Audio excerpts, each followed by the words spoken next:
हातून अन्न पाणी घेण्याची रीत प्रक्रिया माहिती. आपल्याला आपल्या देहामध्ये तशी योजना होती, पण बाहेरचं टाकून टाकून आपली ती योजना आपण बिघडून टाकली. अन्न पाण्याची बिलकुल गरज नव्हती. आणि हे तुम्हाला विज्ञानाच्या भाषेत बी समजेल. आम्हाला वरून त्या ठिकाणी व्हिटॅमिन डीच्या गोळ्या का घ्याव्या लागतात?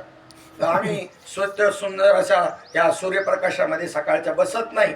त्याच्यामध्ये व्हिटॅमिन डी आहे की नाही, ड जीवनसत्व आहे की नाही सूर्यप्रकाशामध्ये, ते ओरिजिनल आहे की नाही, नैसर्गिक आहे. मग हे घेण्याची रीत काही नाही, रीत नाही, फक्त जाऊन बसायचं का तुम्हाला ते मिळतं. मग जर त्याच्यामध्ये जीवनसत्व आहे, अन्य बी जीवनसत्व या वातावरणामध्ये आहे, आणि ते जीवनसत्व घेण्याची रीत योग्यांना माहिती आहे, आणि आपल्याला रीत विसरलोय आपण, एवढंच आहे. चला, मग इथे जी सापेक्ष भाव आहे, सापेक्ष भाव, तर त्यांचे व्यवहार कसे चालतात विषयवृत्तावरच्या लोकांचे, त्याने एक ठरवलेलं आहे, सगळ्यांनी मिळून ठरवलं.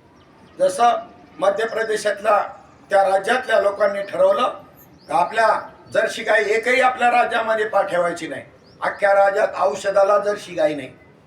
जर तुम्हाला औषधाला जर्सीचं दूध पाहिजे असलं, ते म्हणते शेजारच्या राज्यात जावं लागेल, आमच्याकडे नाही. ठरवलं त्यांनी. याला माणसं म्हणतात. आपल्या राज्यामध्ये ऊस नाही करायचा, महामोर पाणी आहे मैयाचं.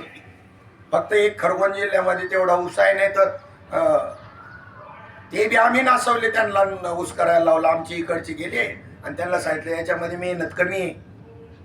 संध्याकाळी मोटर चालू करून दिली, सकाळी गेलं का बंद करायला तरी चालतं. आमच्याकडे तर तसंच चालतंय. संध्याकाळी 7ला मोटर चालू करून झोपत सकाळची त्या ठिकाणी बंद करायला जातात. मग त्यांचं पाणी भरतात का वंदाच्या जमिनीला भरतात ते कळत नाही. ही वृत्ती, हे काय ही वृत्ती आहे? शिवाय दादागिरी. आम्ही काय करायचं? अरे बाप, इथे एवढं पाणी असताना सुद्धा संपूर्ण शेतीला ठिबक सिंचनच. आम्हाला आमचं कळाना, आता दुसऱ्याचं कधी कळायचं? आमचं नीट कळाना आम्हाला. आमच्या जमिनीची धूप होते आणि व्यर्थ त्या ठिकाणी तिची प्रत खराब होते जास्त पाण्याने, हे सुद्धा आम्हाला कळना. तर दुसऱ्यावर परोपकार करायचं तर कधी कळायचं आम्हाला? आम्हाला कळना. आमचा स्वार्थ, आमचं नुकसान, आमचा फायदा आम्हाला कळना. तर तुमच्यावर उपकार करायचं कधी कळायचं आम्हाला? याला माणसं म्हणतात. चला, आपला विषय मुद्दा काय चाललेला होता, त्यांनी ते ठरवलं त्या समाजाने. रासायनिक खतं नाही वापरायची, नाही, अजिबात नाही, काही गरजच नाही. 4-4, 5-5 गाय एका ठिकाणी. शासनाची 80% सबसिडी. गावठी गाया 4-4, 5-5. शुद्ध तुपातलं अन्न खातात माणसं. आणि एक टेकड्याच्या टेकड्या खताच्या लागलेल्या आहेत. मातीसारखं खत वापरतात. कोणत्या प्रकारचं औषध फवारणी नाही, काय नाही. निरोगी जीवन जगतात. डॉक्टर सुद्धा कमी नाहीच. आयुर्वेदिक डॉक्टर, आणि ते काही थोडंफार कमी जास्तपणा झाला का ते त्या दवावर त्यांचं चालून जातं. आमची प्रगती त्याच्यातला 75% पुन्हा दवाखान्यालाच आम्ही त्याच्यातला खर्च करतो. 25%च फक्त आम्हाला इन्कम आहे. तरी आम्हाला वाटतो आम्ही लय सुधारलो. हे सुधारल्याची पुढारलेपणाची लक्षणं नाही, ही मागासपणाची लक्षणं आहेत. एका शेठजीकडे एक नोकर होता. झाडू मारायचं काम, साफसफाईचं काम करायचं. येणाऱ्या जाणारच्या लोकांच्या नावावरती कचरा मुद्दाम उडवायचा. जशी म्युन्सिपाल्टीची गाडी आल्यानंतर सगळे ट्रॅफिक जाम करतात, मध्ये उभं करून ते कचरा भरत असतात. लोकांना दाखवाय करता की आम्ही प्रामाणिकपणाने काम करतोय.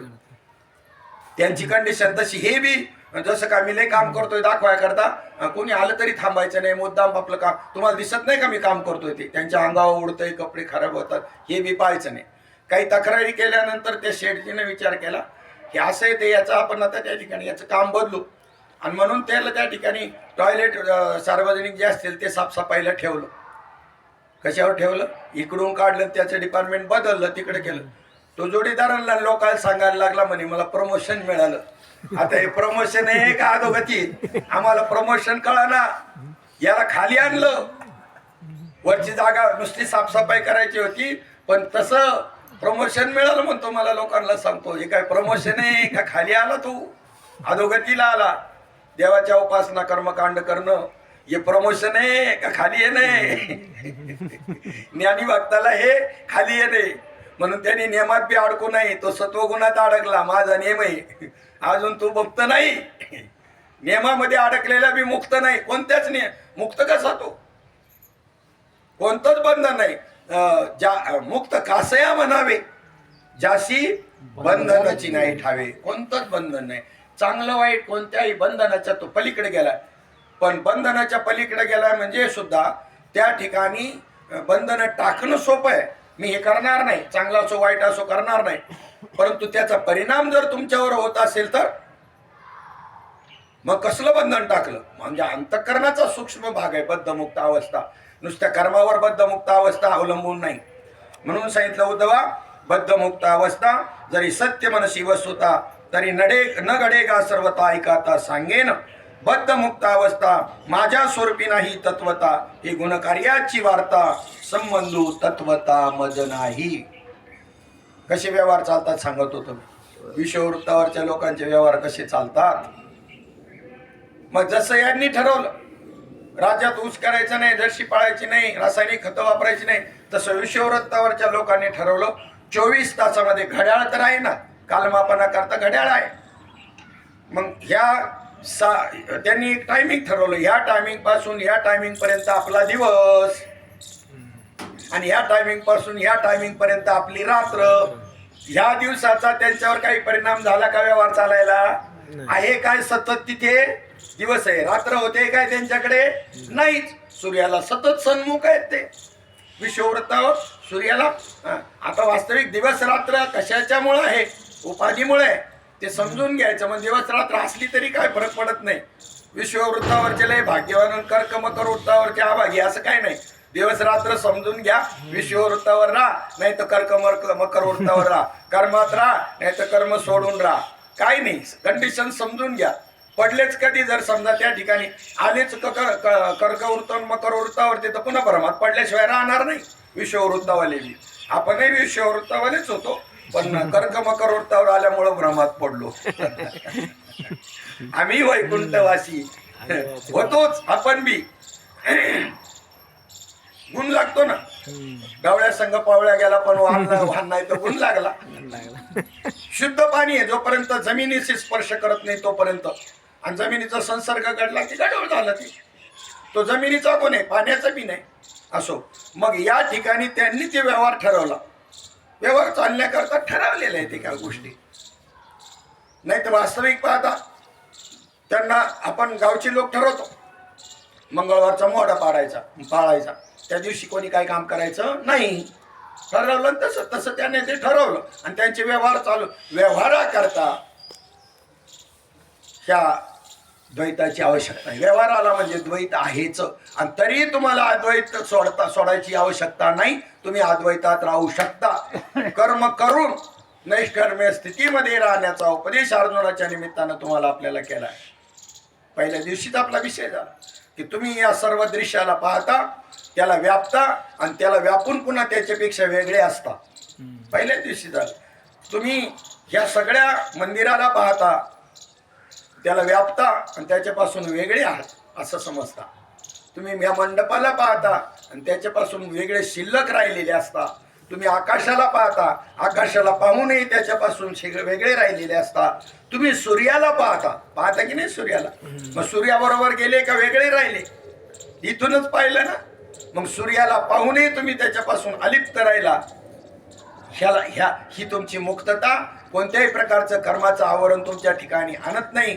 वृत्तीच निवृत्त झाली तर मग जन न दिसेत येते. सहज मी आंधळागा निज निराकार पंथे. वृत्ती हे निवृत्त झाली जन न दिसेत येते. मी माझे हरपले ठाई जेटीच्या तेथे. अदृश्य तेच झाले. काही दृश्य जे होते, जे दृश्य वृत्तीमध्ये होतं ते अदृश्य झालं म्हणजे कुठं गेलं, नाश पावलं का. ते त्या ठिकाणीच आहे, ते राहतं तिथं. पण याच्या वृत्तीत त्याने येऊ नाही दिलं. काय केलं नाही, कॉक बंद केला ना पाईपचा. तुम्ही तुमच्या नळाचा कॉक बंद केला, मग पाईपात पाणी नाही का असलं तरी तुम्हाला काही त्याचा परिणाम काही नाही. पाईपातून पाणी वाहतंय ना, पण तुमच्या तिथला कॉक बंद केला. तुम्ही तुमच्या डोळ्यावर हात ठेवला, त्याबरोबर सूर्य दिसायचा बंद झाला. सूर्य नाही का, सदा सर्व काळ आहे. दिवस रात्र कशाचा परिणाम आहे. रात्री सूर्य नाही का, दिवसा सूर्य आहे, रात्री नाही का. तुमच्या ठिकाणी रात्र झाली का सूर्याच्या ठिकाणी रात्र झाली. विचार करत नाही नित्याच्या गोष्टीतला. अतिपरिचयात अवज्ञा. तुमच्या आपल्या आजूबाजूच्या गोष्टीच आपल्याला बोध करतात, पण आपलं त्याच्याकडे चित्त नाही, आपलं त्याच्याकडे लक्ष नाही, परीक्षण नाही, आत्मपरीक्षण करायला पाहिजे. कशामुळे हे आता विज्ञान युगामध्ये आपण तंत्रज्ञान प्रगती केलेली माणसं आहोत. आपल्याला आता कळलेलं आहे. जोपर्यंत ज्यांना कळलेलं नाही ते अजूनही म्हणतात पृथ्वी काशी आहे, पृथ्वी गोल आहे, स्वीकारायला तयार नाही. मूर्ख माणसं ही. विज्ञानाने ते पाहतायत, वरती गेले तो उपग्रहाने, विमानातून पाहताय पृथ्वी गोल असल्याचा त्या ठिकाणी त्यांना काय करतात अनुभव आला. तरी त्यांनी मताभिमान म्हणायला आणि त्यांनी अजूनही म्हणायचं की पृथ्वी लंबवर्तुळाकार आहे, पृथ्वी गोल नाही. आणि तुमच्या म्हणण्याने तिचं काय बदलणार आहे का? पाहिलं तरी. मग विज्ञानाच्या माध्यमातून जर आम्हाला पाहिलेलं आहे काय होतं, दिवस रात्र कशी होते, तर सूर्य त्या ठिकाणी जो आहे त्या जागेवरती आणि पृथ्वी आपापल्या ठिकाणी, चंद्र ही ग्रह नक्षत्र या अंतराळ आकाशामध्ये जी आहेत, तर ही पृथ्वी सूर्य सुद्धा त्या ठिकाणी आपल्या स्वतःच्या ठिकाणी तो फिरतोय. सूर्य नाही फिरत, पृथ्वी आपल्या स्वतःच्या भोवती फिरून सूर्याच्या भोवती फिरते. चंद्र हा पृथ्वीच्या भोवती फिरतो आणि ह्याच्यामध्ये जर चंद्र आला पृथ्वी आणि सूर्याच्या मध्ये, मग त्या ठिकाणी पहा काय होणार. आताच्या वेळेला पृथ्वी स्वतःच्या भोवती फिरेल. पृथ्वीचा जो भाग सूर्याच्या बाजूला असेल तिथे काय असेल, दिवस असेल, आणि त्याच्या विरुद्ध बाजूला काय असेल. मग यांना रात्र आहे का सूर्याला रात्र आहे? आपल्याला रात्र आहे. आपण त्या सूर्याच्या विरुद्ध बाजूला गेलो आणि पुन्हा दिवस कसा आला, पुन्हा पृथ्वी अशी फिरता फिरता फिरता सूर्याच्या बाजूला आली की दिवस आला. सूर्याला दिवस रात्र आहे का? नाही. मग तसं स्वतंत्र मुक्त स्थिती जी आहे, निरपेक्ष मुक्त स्थिती, ती आत्मस्वरूपाच्या ठिकाणी, आणि तो आत्मा आम्ही आहे त्याच्या ठिकाणी हे बद्धता मुक्तता नाही. बद्धता मुक्तता ही त्या ठिकाणी गुणांच्या संबंधाने आहे. बद्ध मुक्त अवस्था माझ्या स्वरूपी नाही तत्वता, ही गुणकार्याची वार्ता संबंध तत्वता मज नाही. माझ्या निज स्वरूपाच्या ठाई बद्ध मुक्तता दोन्ही नाही. बद्धता मुक्तता गुणांच्या ठाई आभासे पाही गुणकार्य. आता हा हिरवा कलर आहे, हा भगवा कलर आहे, एक स्फटिक आहे. स्फटिकाला कलर कोणता, रंग कोणता, स्फटिकाचा रंग कोणता? स्फटिकाचा नाही, सफेद बी रंगात बसतो, ध्यानात ठेवा. स्फटिकाला रंगच नाही. हो, आता तुम्ही याच्यावर ठेवला तर अख्खा तो स्फटिक कसा दिसेल, भगवा दिसेल. ग्रीन वर ठेवला ग्रीन दिसेल. तो कसा अलिप्त आहे की नाही, तसा आत्मा आहे. गुणसंख्या लिप्त होत नाही, गुणामध्ये आहे, त्या गुणामध्ये वावरू नये. मग जीवनमुक्त बी त्या स्थितीत आहे, गुणामध्ये वावरू नये. कोणत्याही प्रकारचा सत्यवादी करी संसार सकळ अलिप्त कमळ जळी जैसे. तिथं कमळाचं उदाहरण दिलं, आपण इथे स्फटिकाचं घेतलं. तो जाणून असतो गुणकार्य माझ्या ठिकाणी नाही, मी त्याच्यापासून वेगळा आहे, माझं स्वरूप वेगळं आहे.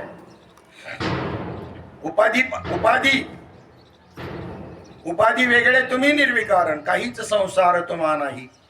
असं पण उपाधी वेगळी का करावी लागते, आणि उपाधी सहित पुन्हा एक समजावं लागतं ब्रह्मज्ञान घेताना.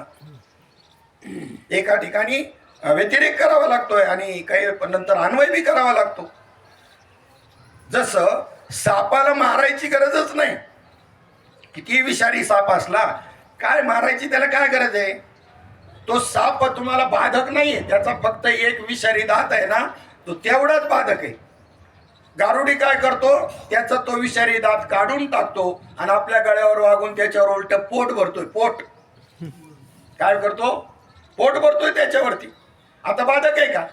लहान पोरांनी धरला तरी, मोठ्या माणसाने कोणी धरला तरी, आता उलट त्याचं काहीच खेळणंच ना, त्याच्या दृष्टीनं खेळणंच आहे ती. आता म्हणजे नेमकं बाधक काय आहे ही नीट लक्षामध्ये घेतो जीवनमुक्त महात्मा.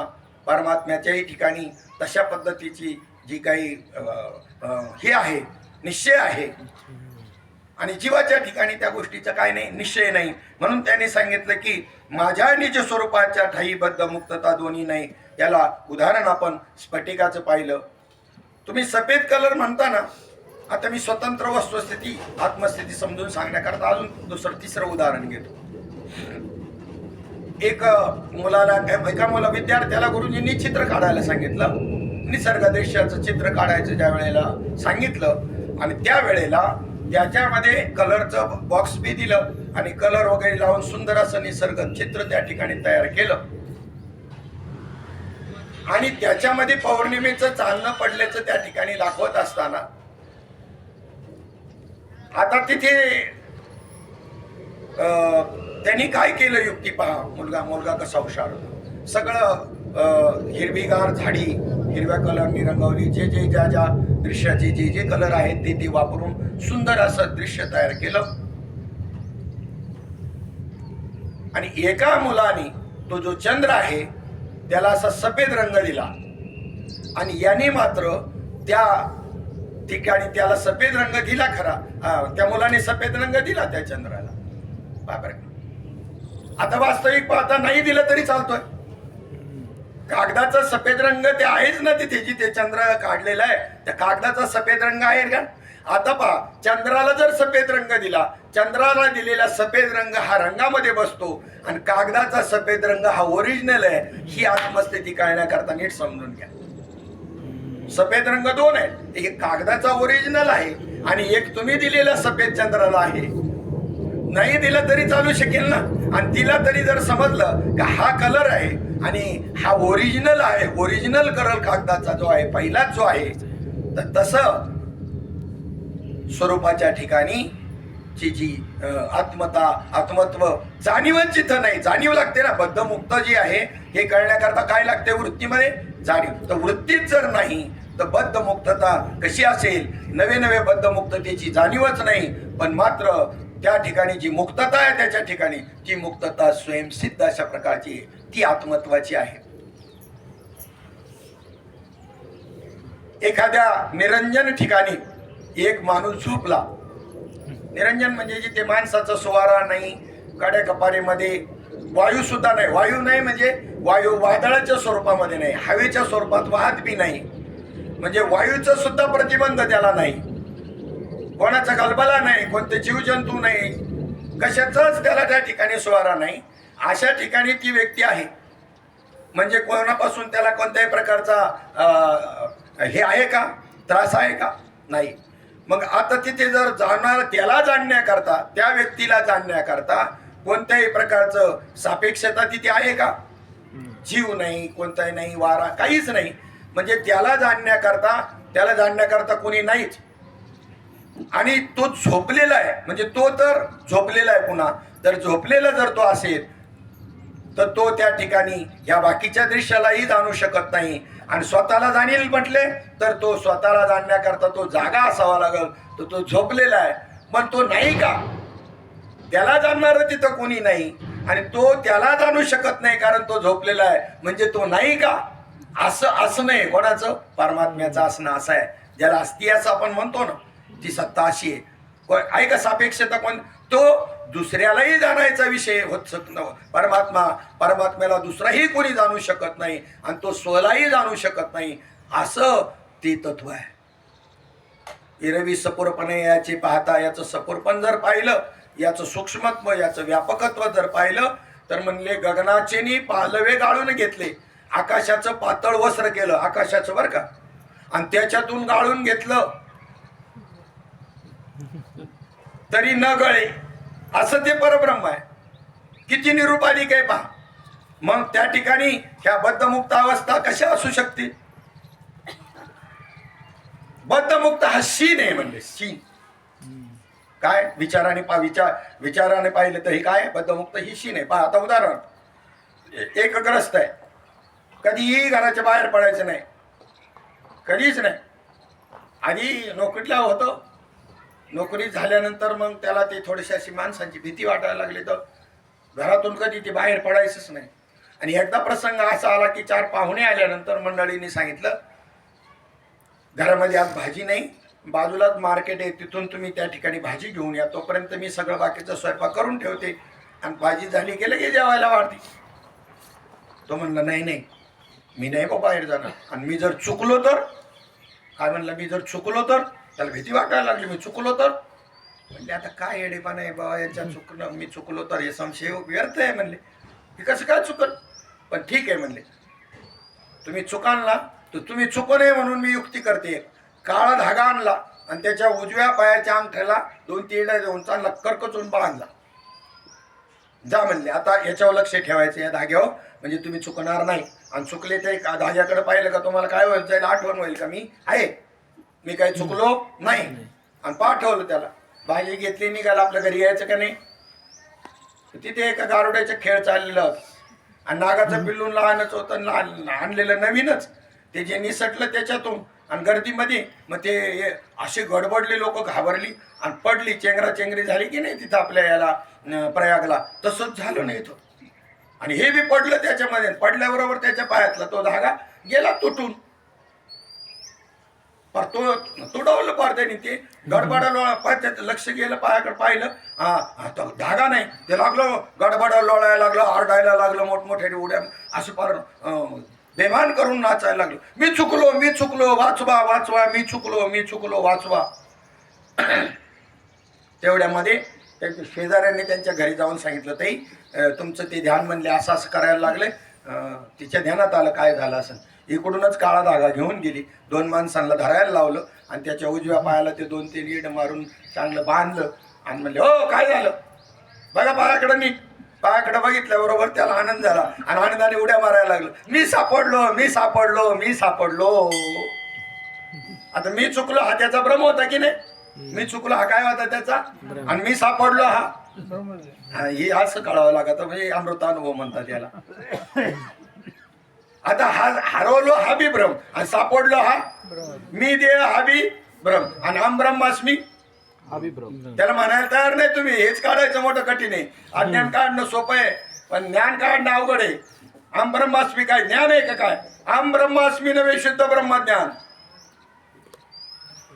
मग कशाला स्वीकारलं शुद्ध ब्रह्मज्ञान नाही तर काहीतरी काढाय करता स्वीकारले ती. जसा काट्याने काटा काढला, अरण्यामध्ये सुई नव्हती, पिन बी नाही, मग एक बाबळीचा चांगला काटा घेतला व्यवस्थित चांगला आणि पायात भरलेला काटा काढला आणि तो जो ज्याने काट्याने काटा काढला, ज्याने काढला तो कुठे ठेवला, खिशात ठेवला. म्हणला परत काटा भरला तर आणि झाडाखाली झोपलो, त्याचे बरगडीत घुसला तर ऑपरेशनच करावं लागलं. तसं होईल, तशीच कंडिशन आहे संप्रदायामध्ये. आम ब्रह्मास्मीनं सगळा धुमाकूळ घातलाय, मग स्वीकारायचा नाही का. काटा काढा, एक काटा काढाय करता आम्हाला स्वीकारावं लागेल, मी देह आहे हे देवस्मी काढण्याकरता शिवोम देवोम जाण्याकरता शिवोम स्वीकारावं लागत. पण पुन्हा शिवोम ठेवून जमणार नाही, सोम तेही असतवले तेव्हा स्वरूपाशी मिळणार आहे. शब्द, अर्थ, ज्ञान आणि स्वरूप, स्वरूपामध्ये हे काही शिल्लक राहत नाही. गिळून ज्ञानात ज्ञान चांदनिया. श्री गुरुचं वर्णन करताना तो सूर्य उगवला, चित सूर्य आपल्या चित्तामध्ये, तर त्या ठिकाणी ज्ञान अज्ञान दोन्ही चांदण्या गिळून टाकतो. ज्ञान अज्ञान चांदनिया म्हणजे काय, जे टिमटिम टिमटिम टिमकी मिरवणाऱ्या आकाशामध्ये जे काही असेल ना चांदण्या, त्यांना अज्ञान म्हणा. आणि ठळकपणे ज्या असतील ना चांदण्या, त्याला काय म्हणा, ज्ञान म्हणा. सूर्य उगवल्यावर ह्या ज्या ठळक आहेत त्या ठळक तरी राहतात का, त्या ज्या अंधुक आहेत त्या तर नाही राहती, पण ठळक तरी राहतात का. म्हणजे आत्मज्ञानाच्या ठिकाणी अज्ञान तर नाहीच नाही, पण ज्ञान सुद्धा नाही. कोणतं ज्ञान नाही, कोणतंच नाही. तो अन्यांचा विषय होत नाही आणि तो स्वलाही विषय होत नाही. एवढं निरुपाधिक शुद्ध ब्रह्म आहे बघा, एवढं निरुपाधिक आहे. त्याचाही कोणी विषय नाही, त्याचाही कोणी विषय नाही, त्याला कोणी विषय करू शकत नाही, त्याचाही कोणी विषय नाही आणि तो स्वतःही स्वलाही विषय होत नाही. जाणीव नाही भगवंती नाहीचा अर्थ आहे बरं का. मग आता जसं हरवलो हा भ्रम आहे आणि सापडलो हा सुद्धा भ्रम आहे. शास्त्रामध्ये याला पारिभाषिक शब्द संवादी भ्रम आणि विसंवादी भ्रम असं म्हणलेले. विसंवादी भ्रम आणि संवादी भ्रम असं म्हणलेले. अजून उदाहरण सांगायचं जर झालं तर जे काही राजकैदी आहेत त्यांना विशेष व्यवस्था असते तुरुंगामध्ये, पण ते कैदीच ना हो, कैदीच आहेत ना. जरी त्यांना व्यवस्था पुरवली, समजा घरचं जेवण दिलं, अजून काही जरी असलं तरी पण कैदीच आहेत ना, कैदीच आहे. राजाने वाढदिवसाच्या दिवशी सांगितलं की जेलरला बोलवलं आणि सांगितलं, या कैद्यांना आज माझा वाढदिवस आहे, या कैद्यांना आज काय जे मागतील ते द्या. काय द्यायला सांगितलं, काय मागतील ते द्या, आज मी प्रसन्न आहे. लाईनशी लाईन लागली कैद्यांची. जेलर एका खुर्चीवर बसलेला, त्यांचा PA ते लिहून घ्यायला, या एकेकाला बोलवायचं, एकेकाला कैद्याला, तुम्हाला काय पाहिजे, आज महाराजांचा वाढदिवस आहे. ते कैदी म्हणले देणार ना, पण म्हणले बरं आहे का, महाराजांनी आम्हाला ऑर्डर दिलेली. मग ते सिगरेट वाढायचं, त्याला सिगरेट लागायची ना. तो म्हणला मला एक बॉक्स, सिगरेटचं बॉक्स द्या. लगेच दिलं. आनंद झाला त्याला. कोण गुलाबजाम खाऊशी वाटले, कोण पिक्चर पाहावासा वाटला, अमुक अमुक पिक्चर पाहायचा, लगेच ज्याला जे पाहिजे ती योजना एकेकाला एक एक एक एक एक एक देत गेले. एकच बहादर असा होता, त्याला म्हणलं काय मागायचं तुम्हाला, मागा राजा. तो म्हणला राजा देणार आहे नक्की, नाही म्हणू नका बरं का. नंतर म्हणलं काय नाही, मला जेलमधून सोडून द्या. ह्याला शहाणा म्हणतात. येड्याचा बाजार, काही बी मागत आहे, तू सिगरेटचं पाकिट द्या, गुलाबजाम द्या. आणि बंधनामध्ये स्वातंत्र्यामध्ये काय आनंद आहे. भले आमची गरिबी असेल, कुछ भी हो तो भी मेरा भारत महान. स्वतंत्र आहे, स्वतंत्र आहे. स्वतंत्रतेचं सुख काय आहे? हा काय सासूला विचारायचं स्वतंत्रतेचं सुख काय, सुनाला नाही कळायचं स्वतंत्रतेचं सुख काय. मग या ठिकाणी काय सांगत होतो, काय विषय चालला होता आपला, की पहिल्यांदा मुक्त होण्याची जी काही, त्याला मुमुक्षुत्व म्हणतात. मुक्त होण्याची ज्याला इच्छा निर्माण झाली, नुसती सामान्य इच्छा नाही, तीव्र इच्छा निर्माण झाली, त्याचं नाव आहे काय, मुमुक्षु. या तत्वज्ञानाचा अधिकारी आहे, कोणी बी नाही आहे तत्वज्ञानाचा अधिकारी. कीर्तनाचंही तसंच होतं, पण कीर्तनाची रया घालवली आम्ही कीर्तनकारांनी, त्यामुळे सगळे अधिकारी ठेवायला लागले कीर्तनाचे. सगळे कीर्तनाचे काय, कीर्तनाला अधिकारी नाही का, सगळ्याला अधिकारी आहे. माऊली ज्ञानोबांनी 6व्या अध्यायामध्ये सांगितलं, काय अधिकाराचे ओढवे विन सिद्धी जाय. अधिकार असल्याशिवाय हे तुम्हाला पटल का. काल विषय झाला, त्यांनी विचारायच्या ऐवजी मी विचारतो तुम्हाला, ऐकण्याकरता काय लागतं, ऐकण्याकरता काय लागतं, कान लागतो. कान असलं म्हणजे झालं, ऐकलं का. कान ऐकण्याकरता कान लागतो. ऐकणं, ऐकलेलं कळण्याकरता काय लागते, बुद्धी लागते. ऐकणं, कळणं, कळलेलं पटण्याकरता काय लागतं, नाही, पुण्य लागतं. पुण्य पुण्य पुण्य लागतं. पुण्याशिवाय पटत नाही. पुण्य लागतं, त्यावेळेला पटतं. आणि पटलेलं त्या ठिकाणी नाही, ते जायचं तर अजून नाही. अंगीकारण्यासाठी काय लागतो, अधिकार लागतो. पुण्याने त्या ठिकाणी जरी पटलं तर अंगीकार करायचं म्हणजे ते आचरणात आणायचं, त्याला काय लागतो, अधिकार लागतो. ते त्या ठिकाणी मुरण्याकरता, पुन्हा आपल्यामध्ये मुरण्याकरता संत सहवास लागतो. काय लागतो, संत सहवास. म्हणून हा यांनी संत सहवास, तुम्ही सगळ्या मंडळांनी हा इथं संत संघाने आयोजित केलेला आहे. याला ऑप्शन नाही. हा शेवटपर्यंत देव पडेपर्यंत संत संगतीला ऑप्शन नाही. संत संघ जन्म जन्मांतरी हरिदासाचे घरी मज पदवा जन्मांतरी, मनसी काही मागा हीची देगा पांडुरंगा. संत संग दे, संत संग, संत संग दे, संत संग दे. मग असा विषय. चला आपला चाललेला विषय प्रमाणाने काय होतं, तिकडे विषय ट्रॅक चेंज होतो. चला काय होतं, काय विषय चालला होता आपला, की ते जे आहे ते पुन्हा सगळं जावं लागतं. ते जाण्याकरता काय पाहिजे, ते जाण्याकरता पाहिजे श्री गुरु कृपा. कृपा, राईट. हा स्थूल देह, सूक्ष्म देह हे कारण देहातून आलेले, अज्ञानामधून आलेले. आणि हे स्थूल आणि सूक्ष्म देह कारणाने समजा निवृत्त झाले तर कारण निवृत्त करण्याकरता कार्यातले येते. या कारणाचं कार्य आहे. आणि ते कार्य समजा नष्ट जरी झालं, पण कारणासह जर नष्ट जर नाही झालं तर त्याला लय निवृत्ती म्हणतात. झोपेमध्ये लय निवृत्ती आहे वृत्तीची, पण जागा झालं का पुन्हा व्यवहार चालू झाले. अज्ञानात निवृत्ती येते आणि इकडं ज्ञानात निवृत्ती आहे. ही समाधी सुद्धा अखंड नाही. समाधीमध्ये वृत्तीचा लय आहे ज्ञानामध्ये, आणि झोपेमध्ये सुषुप्तीमध्ये लय आहे. मग कारणासह कार्याची निवृत्ती म्हणजे कार्य जर स्थूल आणि सूक्ष्म आहे कारण देहाचं, तर मग कारण देहाचीच निवृत्ती करण्याकरता महाकारण देह त्या ठिकाणी दिला. आणि त्याने कारण देह बी काढला, आणि हे महाकारण देहामध्ये तो त्याला ज्ञानी मानायला लागला. तो काढण्याकरता श्री गुरुचीच कृपा आहे का, अन्य कोणाच्या कृपेने निघलते. राक्षस राक्षसाच्या रूपामध्ये आला तर कळतो, राक्षस राक्षसाच्या रूपात आला तरी कळेल. देव देवाच्या रूपामध्ये आला तरी देवता देव नाही येत, देवाला रूपच नाही. देवता देवताच्या रूपात आला तर कळेल, पण राक्षस देवतेचं रूप घेऊन आला तर तुमचं तर जाऊ द्या, तुमचं माझं. हनुमंतरायाने ज्या वेळेला द्रोणागिरी घेऊन निघाला, ज्या वेळेला लक्ष्मणाला शक्ती लागली आणि त्या ठिकाणी आता काय करायचं, प्रभू रामचंद्रांनी सांगितलं जांबवंताला, एक वैद्य आहे सुषेण नावाचा, कुठे लंकेमध्ये, त्याच्या घरी जा. कशी माणसं होती ती राव, त्यांच्या ठिकाणी जी विद्या होती त्या विद्येच्या योगानं सुद्धा त्यांना त्यांचा अभिमान नष्ट झाला होता.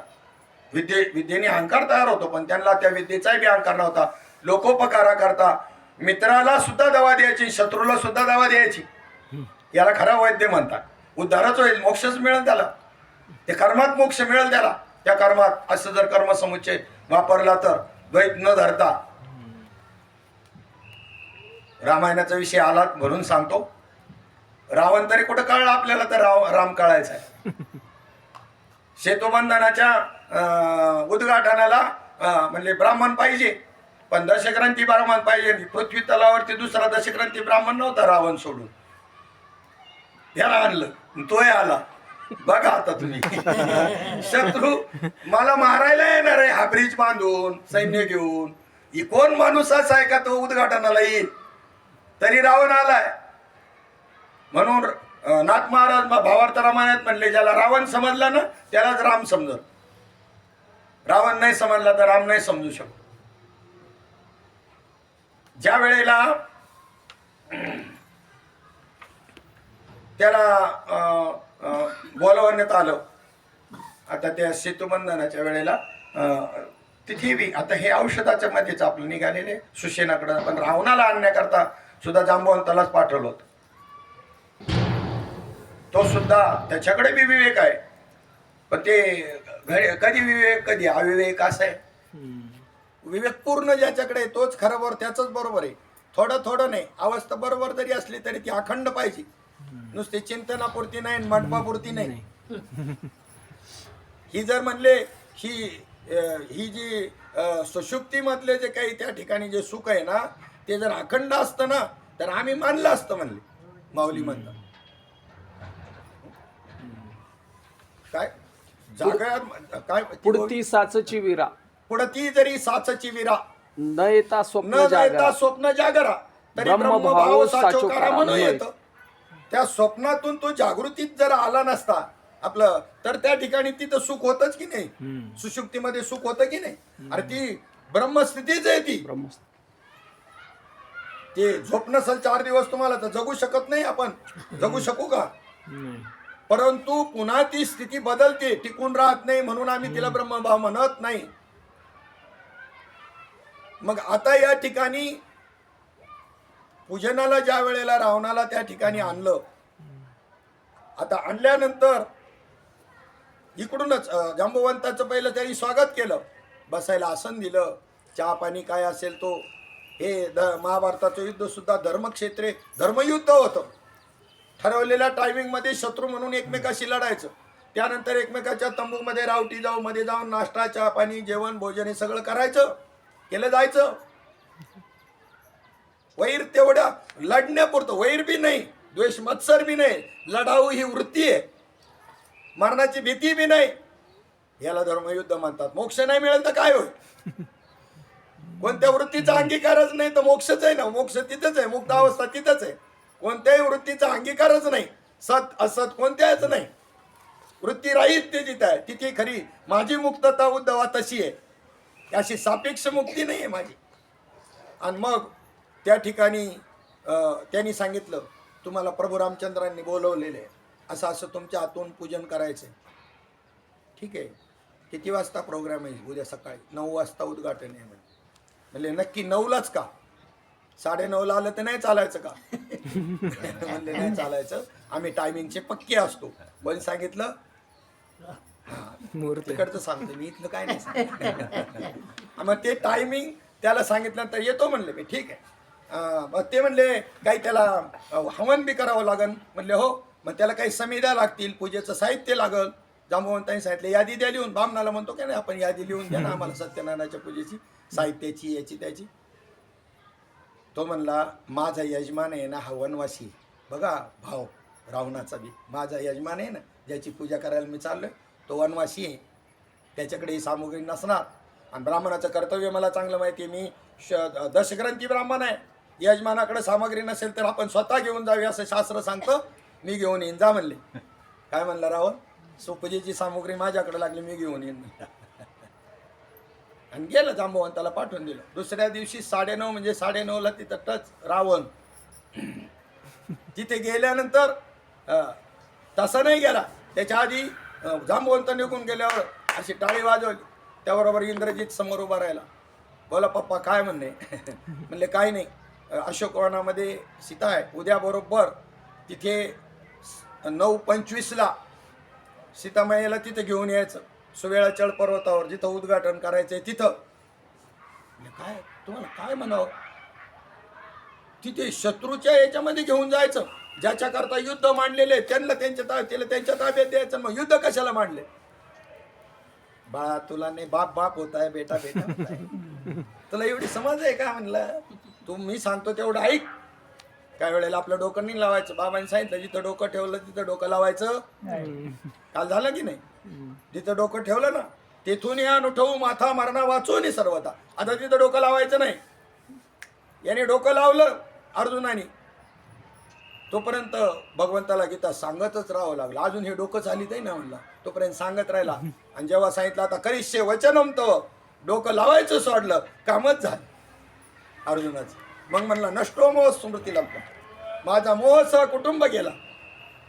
जिथं डोकं टेकवलं तिथं डोकं लावायचंच नाही. मग त्या ठिकाणी त्याला सांगितलं. त्या पद्धतीने दुसऱ्या दिवशी सकाळी 9:30 वाजता 9:25ला बरोबर तो सीतामाईला घेऊन इंद्रजिताचा रथ तिथे बाजूला त्यांच्या समोर अपरोक्ष बाजूला उभा राहिला. आणि इकडे ज्या वेळेला सगळी सामुग्री मांडल्यानंतर टाळी वाजवल्याबरोबर त्यांनी हजर केलं. हे सगळे पाहतच राहिले काय आहे. प्रभू रामचंद्राला बी आश्चर्य वाटलं.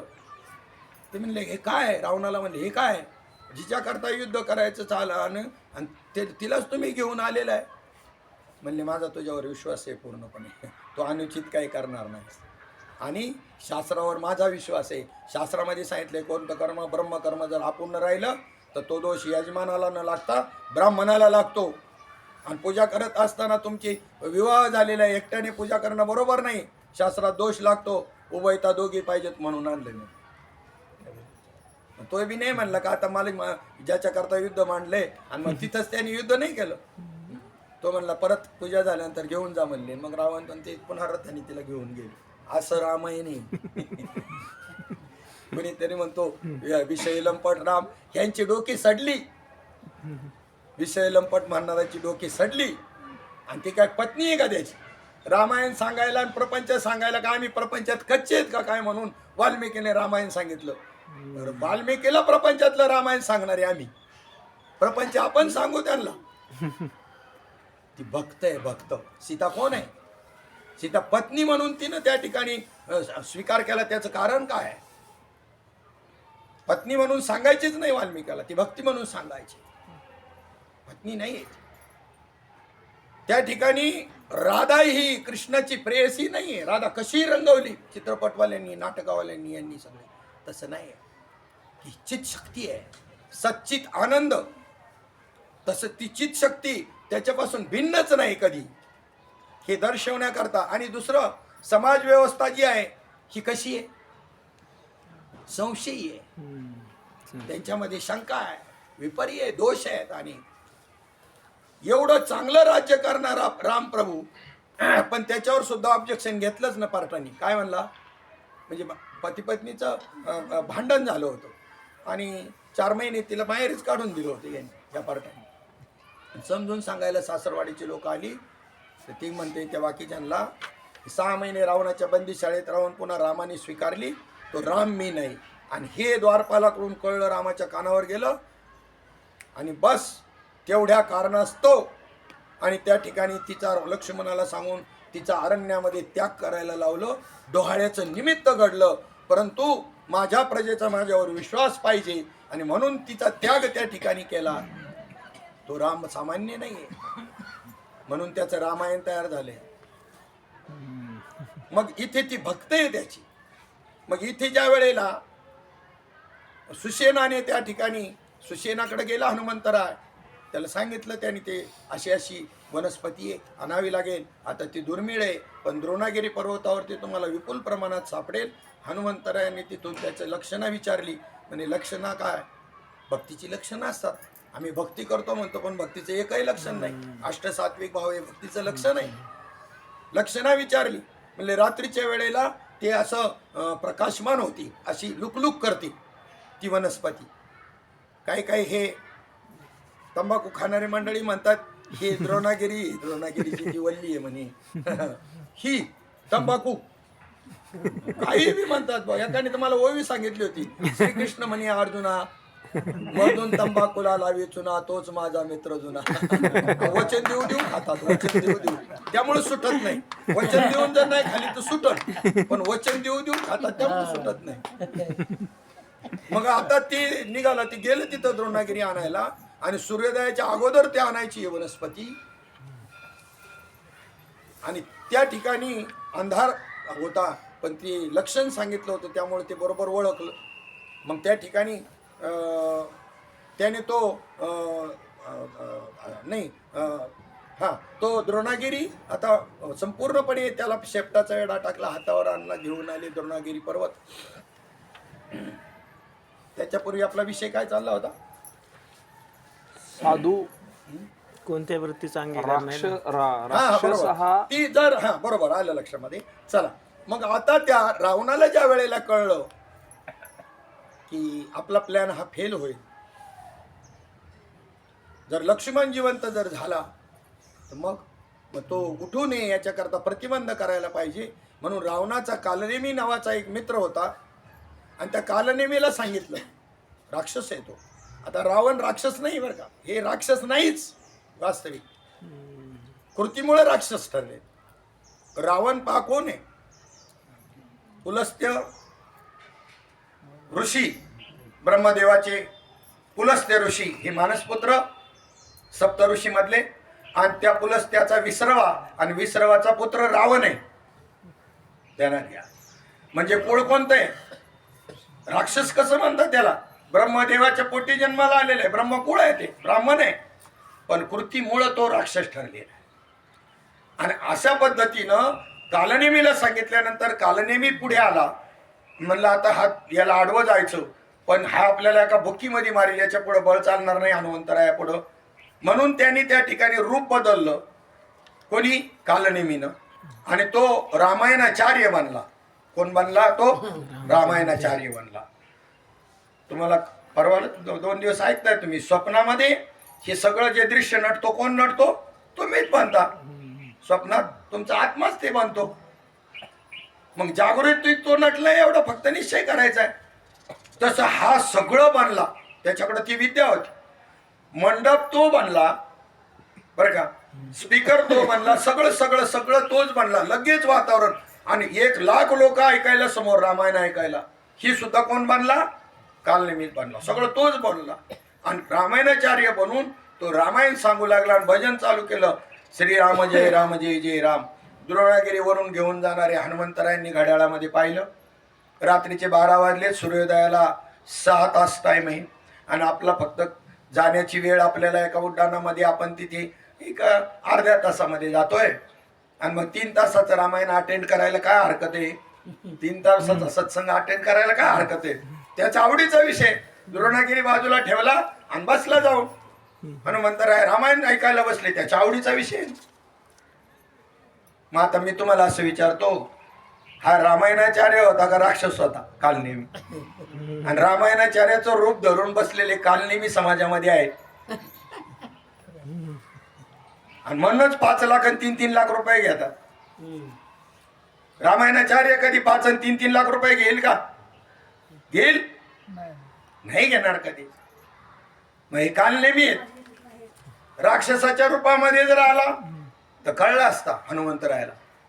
देवतेच्या रूपात आला असता, देवता देवतेच्या रूपात आल्यावर कळते, राक्षस राक्षसाच्या रूपात आला कळला असता. पण राक्षस देवता बनून आल्यामुळं आणि नाही समज पाया. कोण? हा बी नाही समजू शकला हनुमंतराय. आणि ते दंग झाले. त्या रामायण कथा ऐकण्यामध्ये.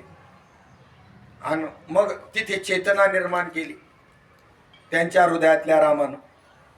तैसा हृदयामध्ये मी राम. सावध केलं त्याला.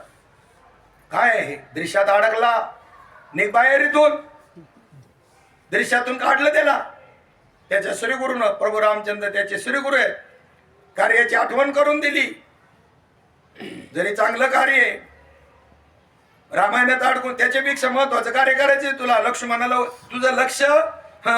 तुझं लक्ष ठिकाणावर आणायचंय, हे महत्वाचं कार्य आहे. कुठं आणायचंय? अधिष्ठानावर आणायचंय. ते सोडून बसला नियम करीत. नियम आहे माझा, नियम आहे. नियमात अडकलेला सुद्धा लक्षापासून लांबच आहे. एकच लक्ष, काय विधानसभा नाही. मग त्यांनी काय केलं? त्याला सावध केलं, चेतना दिली, आणि मग त्याच्या लक्षात आलं, त्याचं कार्य त्याच्या लक्षात आलं. काय हा काय कार्य? मग तो निघाल्यावर मग हे आपल्या मूळ रूपामध्ये प्रगटलं. कोण? काल मी एका भुकीत बसावं गेला नाही. जो ज्या आपला त्याच्या आधीचा चाललेल्या विषयाकडे आपल्याला यायचे, जो ज्या स्वरूपामध्ये आहे, आपलं मूळ स्वरूप काय आहे, त्या स्वरूपाच्या ठिकाणी आपल्याला जायचंय. हे बदलणारे जे आहेत ना, हे बदलणारे काय, हे वृत्तीचा विषय आहे. आणि न बदलणारं जे आहे ते परमात्मा आहे. जे जे तुमच्या दिसण्यात येतं ते तुम्ही नाही. जे जे तुमच्या कळण्यात येतं ते तुम्ही नाही. जे जे तुमच्या पाहण्यात येतं ते तुम्ही नाही. दिसतं ते, कळतं ते, जाणण्यात येतं ते सगळं मायेचं स्वरूप आहे, असं समजून घ्यायचंय. आणि मग ती जी मुक्तता आहे, ती मुक्तता बरोबर आहे. आणि बाकी मात्र जी आहे ही गुणाच्या संबंधानं आहे. म्हणून माझ्या आत्मस्वरूपाच्या ठिकाणी बद्धपणाही नाही आणि मुक्तपणाही नाही. हे पहा, गुणांच्या कार्यानेच गुणामध्ये बद्धतेचा आणि मुक्ततेचा भास होतो. गुण ते समूळ माईक आहेत. मी मायेपासून वेगळा असून गुणातीत आहे. सत्याला जर असत्यवाद आणील तर सारे लोक मृगजळात बुडतील. काय म्हणलेले? सत्याला कधी असत्य बाध आणील का? कधीच नाही आणणार. सत्याला असत्य कधीच बाध आणणार नाही. आणि जर आणलं तर मग तर मृगजळात माणसं बुडतील. प्रकाशाला अंधार कसा झाकू? प्रकाशाला अंधार कसा झाकू शकेल? कसा झाकू शकेल? बरं, प्रकाश अंधाराला नाहीसा करू शकेल काय? मग अजिबात नाही. अंधाराची प्रकाश आहे म्हणलेले. मग बघा काय म्हटलेले, अंधारच प्रकाश रूप होतो, अंधार नाहीसा होतो असं नाही. दीप घेऊन या धुंडीती अंधार. दिवा हातामध्ये घेऊन अंधार शोधायला निघाला, मिळेल का कधी? नाही. तर अंधारच प्रकाश रूप होतो, अज्ञानच ज्ञान स्वरूप होतो. नवे नवे अज्ञान नाहीच हे कळतं. आहे ते सगळं तोच आहे. त्याच्या नये नानास्ति किंचन, सर्व कल्विदम ब्रह्मणे नानास्ति किंचन, हा भाव त्या ठिकाणी आपल्या हृदयामध्ये जागृत होणं आवश्यक आहे. मग सत्य जे आहे, आता इथे पहा, जाणीवेमध्ये सत्य असत्य, जाणीवेमध्ये जाणीव नसल्यावर. आता पहा, इथला माणूस मृत्यू लोकातला सत्य लोकाला गेला, ब्रह्मदेवाच्या सत्य लोकाला गेला. सत्यलोक हे नाव काय आहे? स्वप्नात सुद्धा असत्य व्यवहार जिथं कधीच नाही, असत व्यवहार कधीच नाही, त्याला म्हणतात सत्यलोक. आणि तिथे मृत्यू लोकातला माणूस गेला आणि तिथले ते सगळे एवढे शुद्ध सत्वातले व्यवहार सगळे पाहिल्यानंतर हे इथलं होतं ना, याला सत्य बी समजत होतं ना असत्य बी समजत, खरं खोटं दोन्ही कळत होतं. आणि त्यांना सत्यच कळत नव्हतं. मी काय म्हणलो, सत्य लोकातल्या लोकांना हे सत्य आहे हे सुद्धा कळू नये, त्याला खरं सत्य परम सत्य म्हणतात. सत्य हे कळण्याकरता जाणीव पाहिजे की नाही? असत्य हे कळण्याकरता काय पाहिजे? जाणीव पाहिजे. आणि सत्य हे कळण्याकरता जाणीव नाही लागत का? आणि जाणीव आहे म्हणजे परमात्मा नाही, जाणीव नेणीव. त्यांना हे याला सत्य म्हणतात हे सुद्धा माहित नाही. ते सत्य सहज आचरत होते, सहज त्यांचा तो सहज स्वभाव झाला होता. आणि याला सत्य म्हणतात हे सुद्धा यांना कळत नव्हतं. आणि तिथे याने बोर्ड लावला, नेहमी खरे बोलावे. कोणी? या मृत्यू लोकातल्या माणसांनी सत्य लोकात जाऊन बोर्ड लावला, गुरुजी नेहमी खरे बोलावे. सगळे इकडे तिकडे असे पाहायला लागले. त्या बोर्डाचा त्यांना अर्थाचा बोधच होय ना. कोणला? सत्य लोकातल्या माणसांना हा बोर्ड कळेल का? ते म्हणले हे काय नेहमी खरे बोलावे, काय कोणाला काय बोधच होय ना त्याचा. सत्यात सतत असणारे, जे परम सत्यात सतत असणारे, तिथं मी ब्रह्म ही सुद्धा जाणीव नाही, ताम ब्रह्मास्मी हे ज्ञान कसं असल? सत्याच्या ठिकाणी स्वरूपामध्ये शब्द अर्थ ज्ञान हे काय होतं? स्वरूपच होऊन जात. आणि मग ती मूर्ण म्हणजे तिथं ती काहीच शिल्लक न राहणं, ह्या स्थितीला फक्त श्री गुरु कृपाच नेऊ शकते, अन्य काहीच नाही. पण तिथे अस्तित्वाची जाणीव आहे ना, त्याची त्याला तर जाणीव आहे का नाही?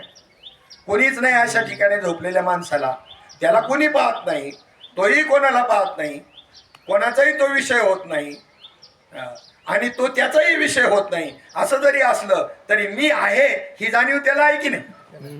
हे तुमचं अस्ति भातीप्रिय जे आहे ना प्रत्येक वस्तू मधलं, त्याच्यातलं हे अस्ति एवढं व्यापक आहे आणि एवढं सहज आहे. तुम्ही जे जे अंगी कराल ते तुमचं सहज होऊ द्या ना. कसं होऊ द्या? सहज मध्ये तुम्ही गेला की ब्रह्मस्थिती आहे सहज मध्ये. लाकडामधला अग्नी जो आहे, हा लाकडातला अग्नी हा सहज आहे. प्रत्येक लाकडामध्ये अग्नी आहे. नाही, प्रत्येक वस्तूमध्ये पंचमहाभूत आहे. अग्नी काय? मग लाकडामध्ये जरी अग्नी आहे तर तो त्या ठिकाणी माचीसची पेटीच्या काडीमध्ये अग्नी आहे, पण तुम्हाला असा पेटवतो का? खिशात माचीस ठेवलं नाही. त्याला विशेषत्वात येण्याकरता काय करावं लागेल? काही क्रिया करावी लागते, घर्षण करावं लागेल. नाही तर तो सहज मध्ये, तसा परमात्मा सर्वत्र सहज आहे. आणि विशेषत्वात येण्याकरता मग त्याला मायेचं सहाय्य घ्यावं लागतं. आणि मग आला राम बनवून, आला कृष्ण बनवून. पण त्याचं मूळ स्वरूप समजून घ्या, मग भक्ती करा ना. येथून हे अवतार कृष्णाधिक, ऐसे हे अपरंपार स्वरूप माझे परात्पर. जेथून हे अवतार कृष्णाधिक, जिथून राम कृष्णादी अवतार आहेत ना, ते स्वरूप जाणून घ्या. ओळखा रे वस्तू, सांडणारे कल्पना, जनी आडराना जाऊ नका. आडराणी कोणी जातील जे जन, त्यातून सोडविल तोच ज्ञानी. तोच ज्ञानी खरा, तारी तुझी अशी वेळोवेळा त्याशी शरण जावे. शरण गेलियाचे काय होते फळ, तुका म्हणे कुळ उद्धरेल. आपण तरेल नवे नव, उद्धरेल कुळ अनेकांची. सगळ्यात श्रेष्ठ दान कोणतं? सगळ्यात श्रेष्ठ दान जीवदान. फुकट खावं म्हणते, सगळ्यात अन्नदान श्रेष्ठ. अरे अन्न खाऊन खाऊन खाऊन इथपर्यंत आलो तरी पोट भर ना. अन्नाने पोट भरतं काय? तात्पुरतं भरतं. ते लय निवृत्ती, झोपेत जशी समाधीचा अनुभव येतो तशी लय निवृत्ती आहे. पुन्हा भूक लागतेच ना, रोज खावंच लागतंय. खाऊन खाऊन खाऊन पहा ना, किती खाल्लं असेल किती जन्मामध्ये. पोट भरतं. पोट भरण्याचा उपाय चुकला. बरं झालं निदान बरंच दिलं देवाने आपल्याला, जनावरासारखं हातभर नाही दिलं. पोट भराने एवढं हैराण केलं. कसे कमी भूक आहे का? नुसती अन्नाचीच भूक आहे का माणसाला? अन्नाची असली तर चालेल, नुसती अन्नाची असू द्या, ती सगळ्यांनाच आहे. जरी झाला संन्याशी, मध्यान्नाशी, तोंडवाशी, तो सुद्धा त्याला बी भूक लागते. शरीर आहे म्हटल्यानंतर लागणारच आहे ना भूक. पण तेवढ्याच भुकेवर आहे का हे आपलं? 5 कोटीचं वर्षाला पॅकेज आहे तरी 7 कोटीचं कुठे मिळेल तिकडे धावा ते. पृथ्वीचा अधिपती केलं तर ब्रह्म, सगळ्या पृथ्वीचं काय ब्रह्मांडाचा अधिपती करीत आलं म्हणून काहीतरी बाकी राहिलं. दुसरं ब्रह्मांड आहे काय कुठं अजून म्हणून? कधी पोट भरल? ह्या भुका किती आहेत? अशा माणसा तृष्णा काय काय काय ह्या, आणि ह्या भुका कधी संपणार आहेत? कधी? आत्मज्ञान झाल्याशिवाय इच्छेची इच्छाच नाही राहिली पाहिजे. म्हणून बाबांनी नर्मदा मायाकडे मी काय मागितलं? मी काय अर्पण केलं? चहा कॉफी सोडली, नर्मदा मायाला जाऊन. हे दूध आले, दूध येतो मध्ये, मग बाबा दूध घ्या. याने असं संकल्प केला बाबांनी तिथे की मला कोणता संकल्पच उठू देऊ नको. असं पाहिजे. आत्मस्थिती जी आहे ही कशी स्वतंत्र आहे, हा मुद्दा. मुक्त बद्धता मुक्तता ही गुणांच्या संबंधानं आहे. चित्रीचे नि हुताशने जय जाडी जेती पुरी पट्टणे, का स्वप्नीचे नि महादने व्यवहारा होणे जागृती. चित्रामध्ये वाघ दाखवला, चित्रामध्ये पाऊस पडताना दाखवलेला आहे. ते चित्रातला जो पाऊस दाखवलेला तो खरा आहे काय? नाही. पाऊस पडताना दाखवलाय आणि चित्राला हात लावला तर चित्र कोरडं आहे. ते पाण्याने ओलं व्हायला नको का? सरोवर दाखवलेलं आहे चित्रामध्ये, आणि त्या पाण्यात हात घातल्यानंतर हाताला ओलं नको लागा, चित्र भिजायला नको का? खरं आहे का ते दाखवलेलं पाणी? चित्री सूर्यबिंब काढो येईल चांग, नामदेवरायांच्या कानात महाराजांचा अभंग आहे. पण प्रकाशाचे अंग दाविता नाही.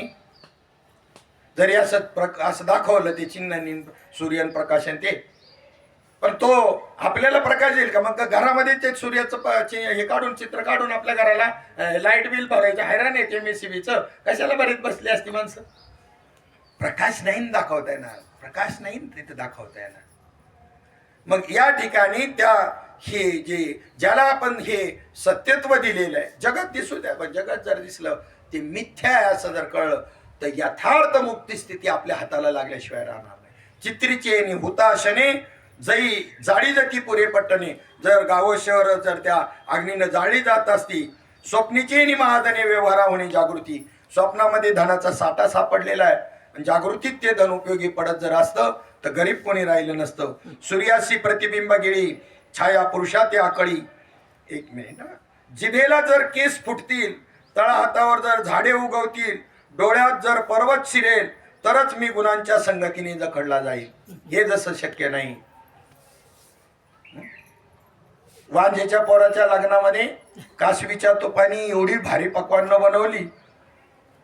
काय म्हणलो? कोणाच्या पोराचं लग्न होतं? वांजेच्या पोराचं. बरं आहे का? नाही तर आपण ब्रह्मचार्याच्या पोराचं म्हणू. बाबा काल परवा म्हणले ब्रह्मचार्याची पोरं आणि त्यांचे भांडण झालं.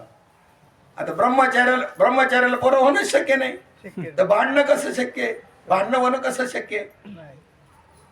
म्हणले काय कोलाहल चाललाय? ते म्हणले दोन मौनी बाबांचं भांडण चाललंय. आता हे काय मौनी बाबा आहेत का? मग दोन मौनी बाबा भांडतायत म्हणे आणि ब्रह्मचार्याच्या पोरांची मारामारी झाली. हे काय? हे खोटं आहे सगळं. मग तसं जे काही स्वप्नामधलं जे आहे खोटं आहे, तसंच ही जागृतीमधलं खोटं ठरवायचं. स्वप्नातलंही खोटं आहे आणि जागृती दिसते ना हे बी खोटंच आहे. खोटं कसं म्हणायचं? जे त्रिकाला बाधित आहे ते खरं. काल होतं, आज आहे, उद्याही असणार, असं एकच तत्व आहे, फक्त आत्मतत्व. तुम्हाला तुमचं बालपण आठवतं की नाही? किती बी वयस्कर झालेल्या माणसाला आपलं बालपण आठवतं की नाही? मग तेच तुम्ही आता फक्त शरीर बदललं असेल, पण त्यावेळेच्या स्मृती आहेत ना, तुम्हाला आठवणी आहेत की नाही? तरुणपण आठवतं ना तुमचं? म्हणजे तिथे तुम्ही होता बालपणातही. तुमचं कोण होता? शरीराने होता का तुम्ही? का आत्मत्वाने होता? आत्मत्वाने होता. बालपणामध्ये होता, गर्भपणात बी होता, बालपणात होता, त्यानंतर तरुणपणात, आणि आता या ठिकाणी आता बी आहात. आणि याचं काही कमी जास्त जरी झालं तरी तुम्ही असणार आहे. तुमच्या मैताच्या वेळ, तुमच्या शरीराच्या मैताच्या वेळेला तुम्ही ते पाहता प्रेताचा सोहळा, कोण आलंय कोण नाही आलं. मी नाही म्हणत हे, ज्यांनी आपलं मरण डोळ्यांनी पाहिलं ते म्हणतायत बघा. मज चालता प्रयाण काळी, कोणी न दिसती जवळी, मृतिके मृतिका कवळी, एकली मेळी संचिताच्या, माझे स्वहित नेनती कोणी. हा बघा ना आता तुम्ही काय मरणानंतरचे सुद्धा अनुभव त्या ठिकाणी कसे आहे. स्वतः अनुभवलेले, दुसऱ्याचं मरण पाहिलेले नाही, आपले मरण पाहिले म्या डोळा. मरत म्हणजे नेमकं काय होतं? काय मरतं? स्थूल देह तर आपल्या समोर पडलेला आहे. रडायचं काय कारण आहे? नाही का?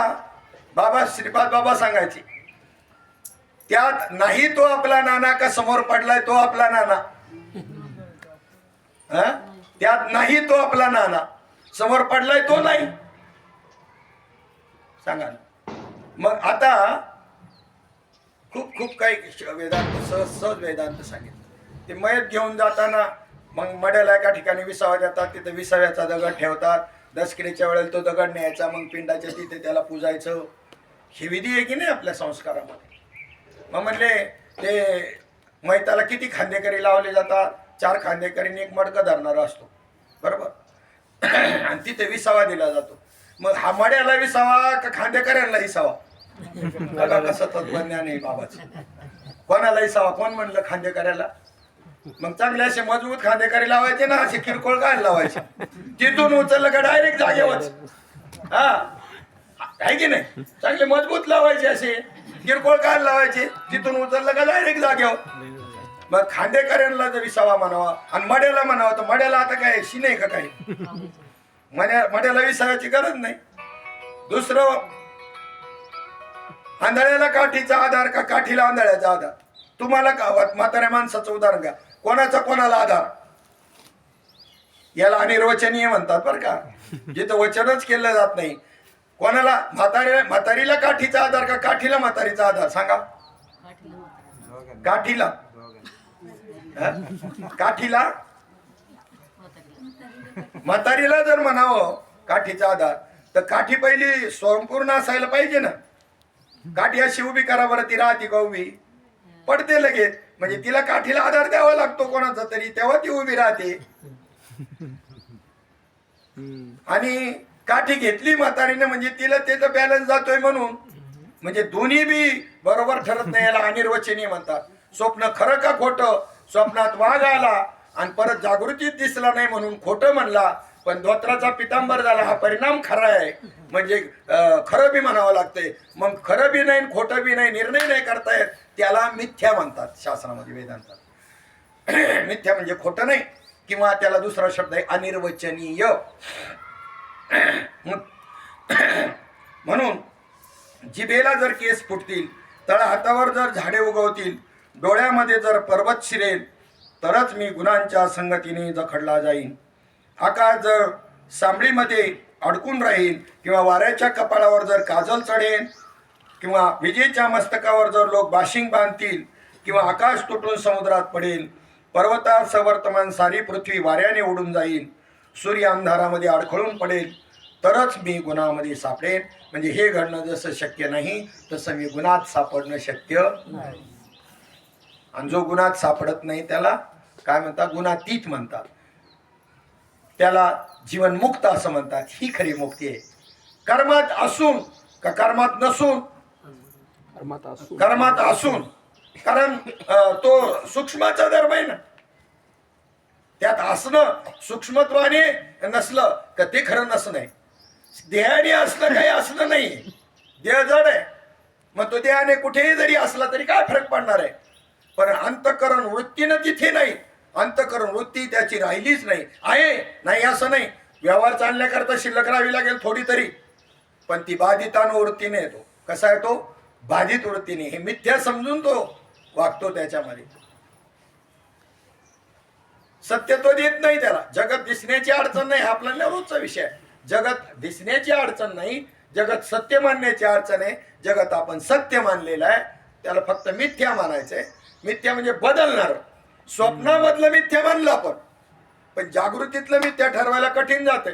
त्याचे कारण स्वप्नामधलं जे दृश्य आहे ना, ते काही सेकंदावर चालतं.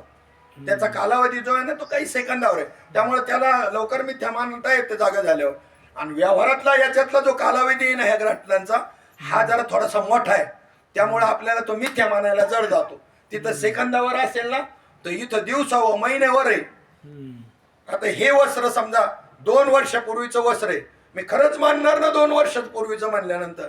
आणि जर क्षणात नष्ट होत असतं तर जरा समित्यात्वाचा निषेध झाला असता. पण मी म्हणतो हे 20 वर्ष जरी मी 10 वर्ष जरी घातलं तरी जेव्हा शिवलं त्यावेळेला जसं होतं तसं आता 20 वर्षांनी 10 वर्षांनी आहे का? नाही बदल तुम्हाला तो सूक्ष्म दिसत, पण एवढं की तेवढं नाही एवढं तर नक्की लक्षात येत आहे ना. कालाप्रमाणे नाही, काळच बदलतोय तर हे बाकीचं बदलन काय? आता तुमची किती गती, या शरीराची किती विनाशाकडे किती वाटचाल विज्ञानाच्या भाषेत सांगतो. हा जो वरच्या पेशी येत नाही, ह्या वरच्या आता आपल्याला दिसतात ह्या पेशी, सेकंदाच्या एक केस असतो ना केस, तर तो केस आडवा नाही कापायचा, असा उभा कापायचा. आणि त्याचा सहस्रांश म्हणा, लक्षांश भाग म्हणा, सहस्रांश नाही, किती कठीण आहे ना त्याचा 1 लाखावा भाग करणं उभ्या केसाचा, आडव्या बी नाही, किती कठीण आहे. मग तसा सेकंदाचा 1,00,000 भाग केल्यानंतर जो टाईम आहे तो टायमिंग त्यावेळेला तितक्या कमी वेळामध्ये हा लेअर हे आवरण वरचं नाहीसं होतंय आणि ते नाहीसं व्हायच्या आत खालून दुसऱ्या पेशींचं आवरण तयार होतंय. एवढी गती जबरदस्त आहे. कसं काय याला आपण अशा नाशिवंत मानू? खरंच मानणार ना. माऊली म्हणतात एखाद्याने पेटलेली अगरबत्ती हातामध्ये घेतली अशी गोल फिरवली तर काय दिसतं तिथे? चक्र दिसतं की नाही? वास्तविक आता हे चक्र आहे काय? चक्र आहे, पण गतीमुळे ते आपल्याला काय वाटतं? भासमानता जी गती आहे ती सत्यत्वाला कारणीभूत ठरली किंवा असत्याला आधार, सत्याचं अधिष्ठान असल्यामुळं असत्य बी भोळे गेले, सत्य गेले भोळ्या. सत्य गेले भोळेवारी आणि असत्याची चाले थोरी, अशी कंडिशन झाली. या कालगतीनं असं करून ठेवलं, कालगतीनं असं करून ठेवलं ना बारा. मग एवढी गती, एवढी. दुसरं उदाहरण सांगितलं, नदीमध्ये वाहती पाणी आहे आणि पाणी प्यायला तुम्ही तिथे गेले आणि ओंजाळमध्ये पाणी घेऊन प्यायला लागल्याबरोबर बरं का, अगोदर जे ठरवलं तर पाणी तुम्ही प्यायचंय ते पाणी नाही पित तुम्ही. ते पाणी गेलं निघून, वाकून उचलीपर्यंत तर ते पाणी गेलं एवढे पण अंतरावर वाहत आहे ना. आणि पिताय कंच मागून आलेलं, पण तुम्हाला काय वाटतं मी तेच पाणी पितोय. लक्षात येत आहे का? काल लक्षात येत आहे का? तेच आहे का पाणी? जे प्यायल्या करता घेणार होते प्यायने करता ते गेलं पुढे निघून वाकून घेतपर्यंत आणि वरून येणार पित आहे. पण ते गतीमुळे तुम्हाला पाणी एकच जे वाटतंय ही तर मायेचं स्वरूप आहे. आणि म्हणून आणि त्या मायेच्या परिणामामुळं, गुणांच्या परिणामामुळं तुम्हाला आपल्याला आणि त्या ठिकाणी जी मुक्तता त्या ठिकाणी अनुभूतीला येते तसा मुक्त मी नाही. अस्तित्व स्वरूपाचं जे काही आहे त्याला जे असणं स्वरूप आहे ती माझी खरी मुक्तता आहे.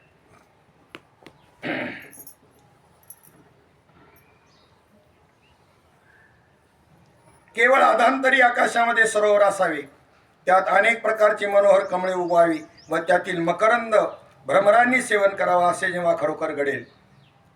कोणत्या? आकाश पुष्प म्हणतात त्याला. आकाश पुष्प काय आहे? आहे का आकाश पुष्प? आकाशाचं फुल आहे? नाही. खपुष्प म्हणतात ते आहे का? नाही, कल्पित आहे ते. बागुलबुवा खरं आहे? कल्पित आहे. पण आपलं काम आटपाया करता आई म्हणते गप्पस बळ्या, नाही तर बागुलबुवाला बोलवेल. तुम्हाला कसा असतो बागुलबुवा? अजून पाहिलाय नाही, पण तिने सांगितलं त्याच्यावर विश्वास धरते ती. ते पोरग त्याला बघ अशी शिंग आहेत, असे मोठे मोठे डोळे, वाटे वाटे, जीभ अशी लांबलंच काही. आणि ते त्याने पकडलं ना बरोबर अंतःकरणामध्ये पकड घेतली त्या बागुलबुवाची. ते घाबरायला आणि गप बसलं. आता त्या आईनं जर ते तसंच जर पुन्हा तसाच बागुलबुवा ठेवला, त्याच्या अंतःकरणातला नाही काढला, कामापुरता घुसावला होता तर द्यायचा राहून आणि काम झालं काढून टाकायचा, तर मेंटल होईल ना ती. अहो लग्न झालं तरी घाबरायला लागलं रात्रीच्या लग्नीला. आधी बी लग्न व्हायच्या आतमध्ये आईला उठवायचं मला सू करायला जायचे, बायकोला उठवायला लागलं मला सूर जायचे. बागुलबुवा येईल. अरे बागुलबुवा आता काय म्हणू? आईने तवाच मारायचा, तर आई बी येंदळी, तिने ठेवला मारायचा तसाच. आईने ठेवला मारायचा तसा, पण मावशीला पाठवलं मारा तेवढं मावशीक काम दिलं नाही का? आईनं मावशीक काम दिलं. यांचं बागुलबुवा मार माझ्याकडून राहिलाय. बरोबर आहे की नाही? जय. मग आता त्या ठिकाणी करायचंय काय नेमकं? बागुलबुवा मारायचंय का नाही असं सिद्ध करायचंय. जग आहे का जग नाही असं सांगायचंय. आरशामध्ये नसलेलं आहे का असलेलं आहे? आरशात नसलेलं म्हणजे नाशिवंत, असलेलं म्हणजे तिन्ही काळात असलेल्याला असलेलं म्हणायचं. नसलेला हा शब्द आला का नाशिवंत परिवर्तनीय असं ध्यानात ठेवायचं. नसलेला शब्द येतो की नाही बाबा? तो नसलेलं म्हणलं का काय ध्यानात ठेवायचं? परिवर्तनीय, नाशाकडे वाटचाल असलेलं असं ते नशिवंत म्हणायचं. मग आता त्याच्यामध्ये हे जगत जे आहे हे कल्पित आहे, पण त्याला जे अधिष्ठान आहे ते मात्र सत्य आहे. या दृष्टिकोनातून या ठिकाणी त्याचं स्वरूप कळलं आणि तो आत्मा तुम्ही आहात असं कळलं तर तो कशावर सापेक्ष नाही, तो स्वयंभू आहे. नाही घडविला नाही बैसविला कुंडलिका आला, तो आमचा विठ्ठल आहे. आमचा विठ्ठल असा नाश पावणारातला नाही आणि भक्तांच्या अशा पाया पडण्याने त्याची झीज होणारातला नाही आणि आमच्या विठ्ठलाला असा लेप द्यावा लागत नाही. तुमच्या विठ्ठलाला द्यावा लागत असेल लेप असा, झीज झाली भक्तांच्या दर्शनाने खड्डं पडलं. आमचा विठ्ठल तसा नाही. तो बरोबर आहे म्हणले. आम्ही त्या विठ्ठलाचे भक्त नाही, तुम्ही ज्या विठ्ठलाचे आहात आमचा विठ्ठल असा आहे, स्वयंभू आमुचा विटेवरी उभा, चैतन्याचा गाभा पांडुरंग, नाही घडविला नाही बैसविला आणि पुंडलिका आला. आम्ही त्या विठ्ठलाचे वारकरी आहोत. तुम्ही कोणत्या विठ्ठलाचे तुमचं तुम्ही बघून घ्या. आता ते फॅट झालंय बऱ्याच ठिकाणी. स्वयंभू मूर्ती निघाली आमच्या शेतामध्ये, म्हणले स्वयंभू मूर्ती. त्याला काय लागत आता, आम्हाला बी तसं काय आता आम्हाला करायचंही नाही तसं. बरं सांगावं का नाही, एखाद्या वेळेला कोणी करून बसल उगाच उद्योग लोकांना कामाला आहे. पण होते ते घडलेलं सांगायला काय हरकत. 4 दिवस आधी जाऊन त्या ठिकाणी मूर्ती पुरून किंवा 1 वर्षभर आधी नेऊन पुरून ठेवतात, जरा जुनाट वाटावी म्हणून. आहे काय, आणि गावातल्या 4 मित्रांना जमा करायचं. नोकऱ्या धंद्या मिळते नाही, आपलं उत्पन्नाचं साधन करू. तुम्ही फक्त होकार द्यायचा, बाकीचं काय करायचं नाही. मिरवणुकीची तयारीच करून ठेवायची बा. मी सकाळी उठलो का गडबडून, अरे इकडे इकडे इकडे सगळे, तर पहिलं तुम्ही यायचं आणि मग सगळ्यांना जग जाहीर करायचं. काय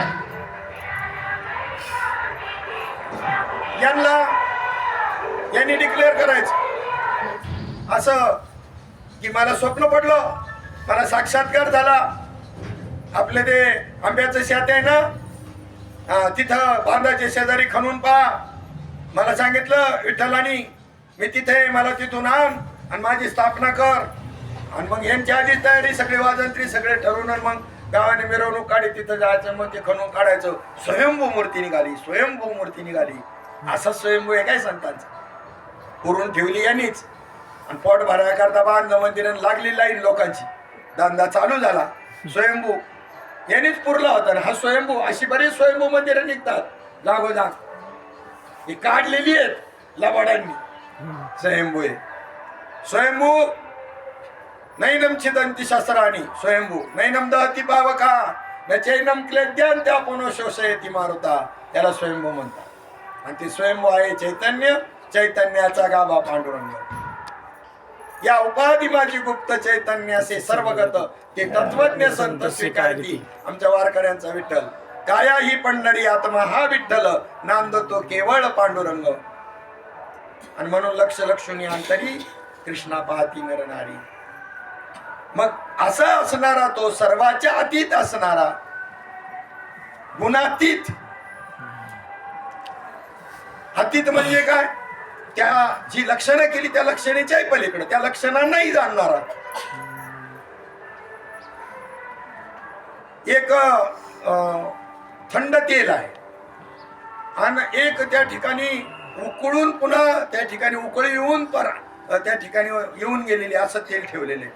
शेजारी शेजारी ठेवलं, निर्णय करता येणार नाही याच्यातलं थंड कोणतं याच्यातलं गरम कोणतं. पण 2 कौट घ्यायची, कौट, आणि दोन्हीमध्ये टाकायची. जे उकळलेलं तेल जे आहे ना, आता त्याच्यावर काहीच प्रतिक्रिया उमटत नाही, पण असं त्याचे तुकडे तुकडे करून टाकेल त्या कवठाचे, आणि ह्याच्यात काहीच नाही होणार. दूधही पांढरे ताकही पांढरे, पण जेवणारे चवी जाणतात ती. तो महात्मा सामान्य माणसासारखाच दिसतो, त्याच्यात काही वेगळा बदल झालेला असतो नाही. पण अंतरंगाने पाहिला, बुद्धीच्या निश्चयाने पाहिला, तर तो त्यांच्यात असून त्यांच्यासारखा नसतो. ही मुक्तता आहे, त्या जीवनमुक्ताची मुक्ती पहा. आता लक्षण केलं भागवतामध्ये त्याच, तो कर्मे माऊली म्हणतात, तो कर्मे करी सकळे परी कर्मबंधन आतळे. सगळे कर्म करतो तो, पण कोणत्याही कर्मबंधनाला आतळत नाही.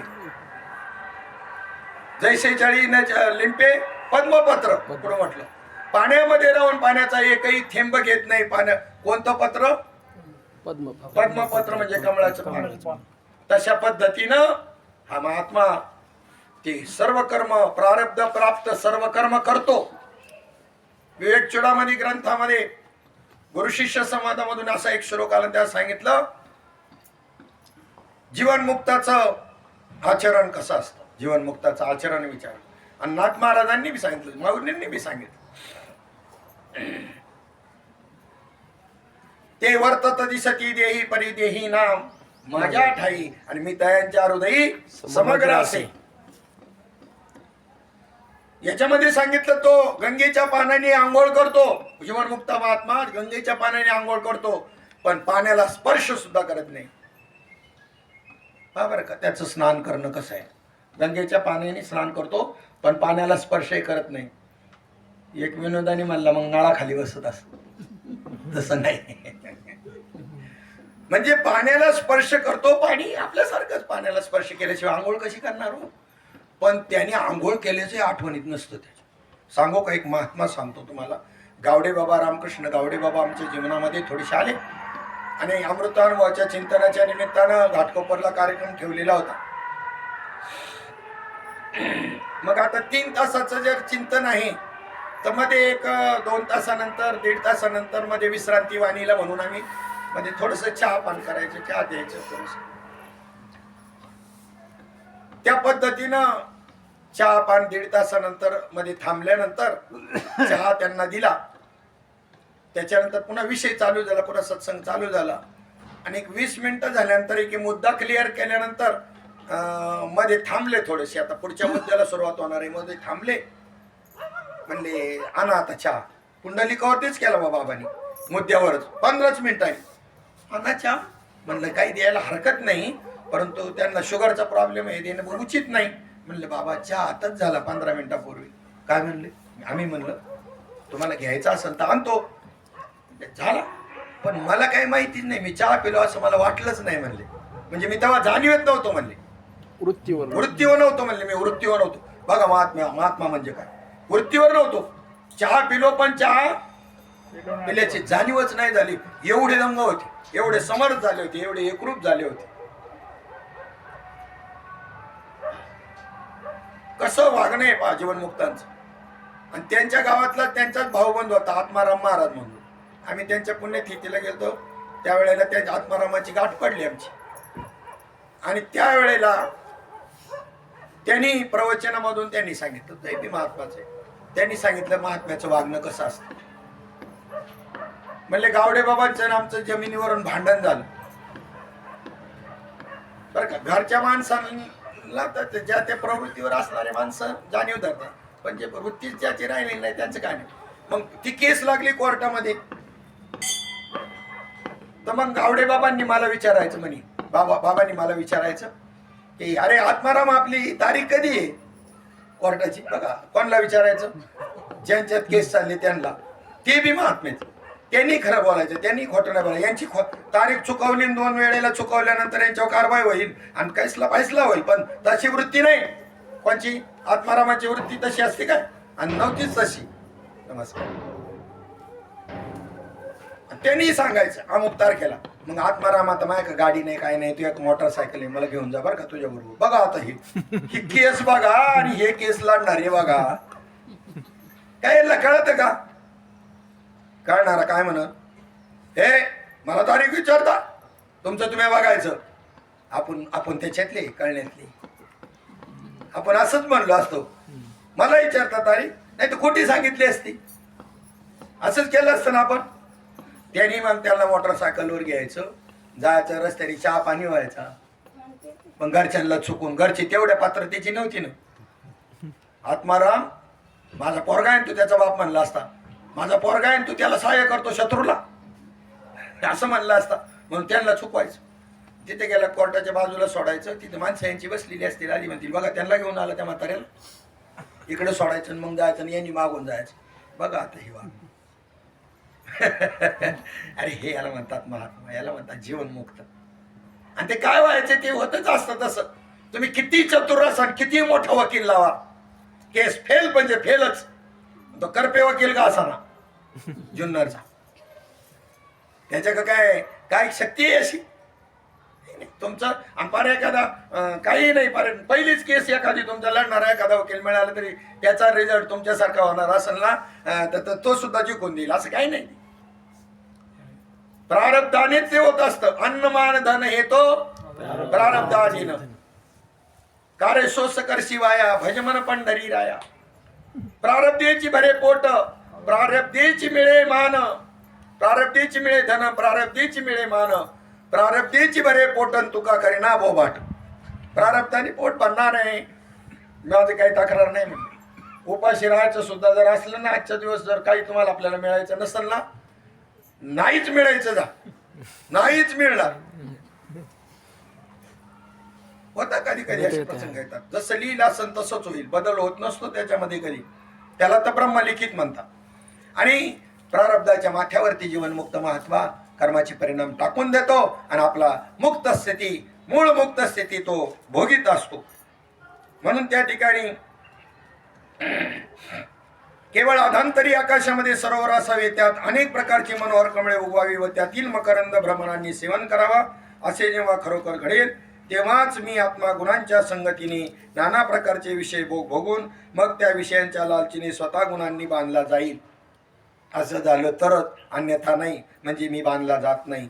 3 गुणांच्या अधीन होऊन वागू लागले म्हणजे गुणकार्याशी तादात्म्य होते आणि त्यामुळे भिन्न भिन्न, त्यामुळे भ्रमिष्ठाला बद्ध व मुक्त या अवस्थांचा व्यर्थ भास मात्र होतो. भ्रमच घालवायचा इथे, प्राप्ती नाही कशाची करायची. एसटीच्या 4 गाड्या अशा उभ्या राहिल्या तर त्याच्या एका गाडीमध्ये तुम्ही बसलेले जर असाल एका, आणि शेजारची गाडी चालू झाली, आपल्याला वाटतं आपलीच चालू झाली. ट्रेनमध्ये जर समजा आपण 2 नंबर प्लॅटफॉर्मला आपली ट्रेन उभी आहे, 1 नंबर प्लॅटफॉर्मची ट्रेन चालू झाली का आपल्याला वाटतं असं भ्रम होतो की नाही. आकाशामध्ये चंद्र पळताना दिसतो की नाही. कोणाला, मोठ्या माणसाला दिसावा का? लहान मुलांना ठीक आहे, व चंद्र पळताना दिसावा आकाशामध्ये. मोठ्या माणसाला भ्रम व्हावा का? कशी काय मोठे म्हणावा यांना? व भ्रमातच आहेत अजून, आणि आम्ही त्यांना मोठे म्हणतो आणि पाया पडतो त्यांच्या मोठे म्हणून. माया लागले रानकीच्या पायान ती म्हणली होय माझ्यासारखं बाई. तिच्या त्यांच्यासारखंच होतो. जीवनमुक्ताच्या पाया पडलं तर त्यांच्यासारखं व्हाल. काय सांगत होतो, काय मुद्दा चालला होता आपला? आता जस्ट सांगितलेला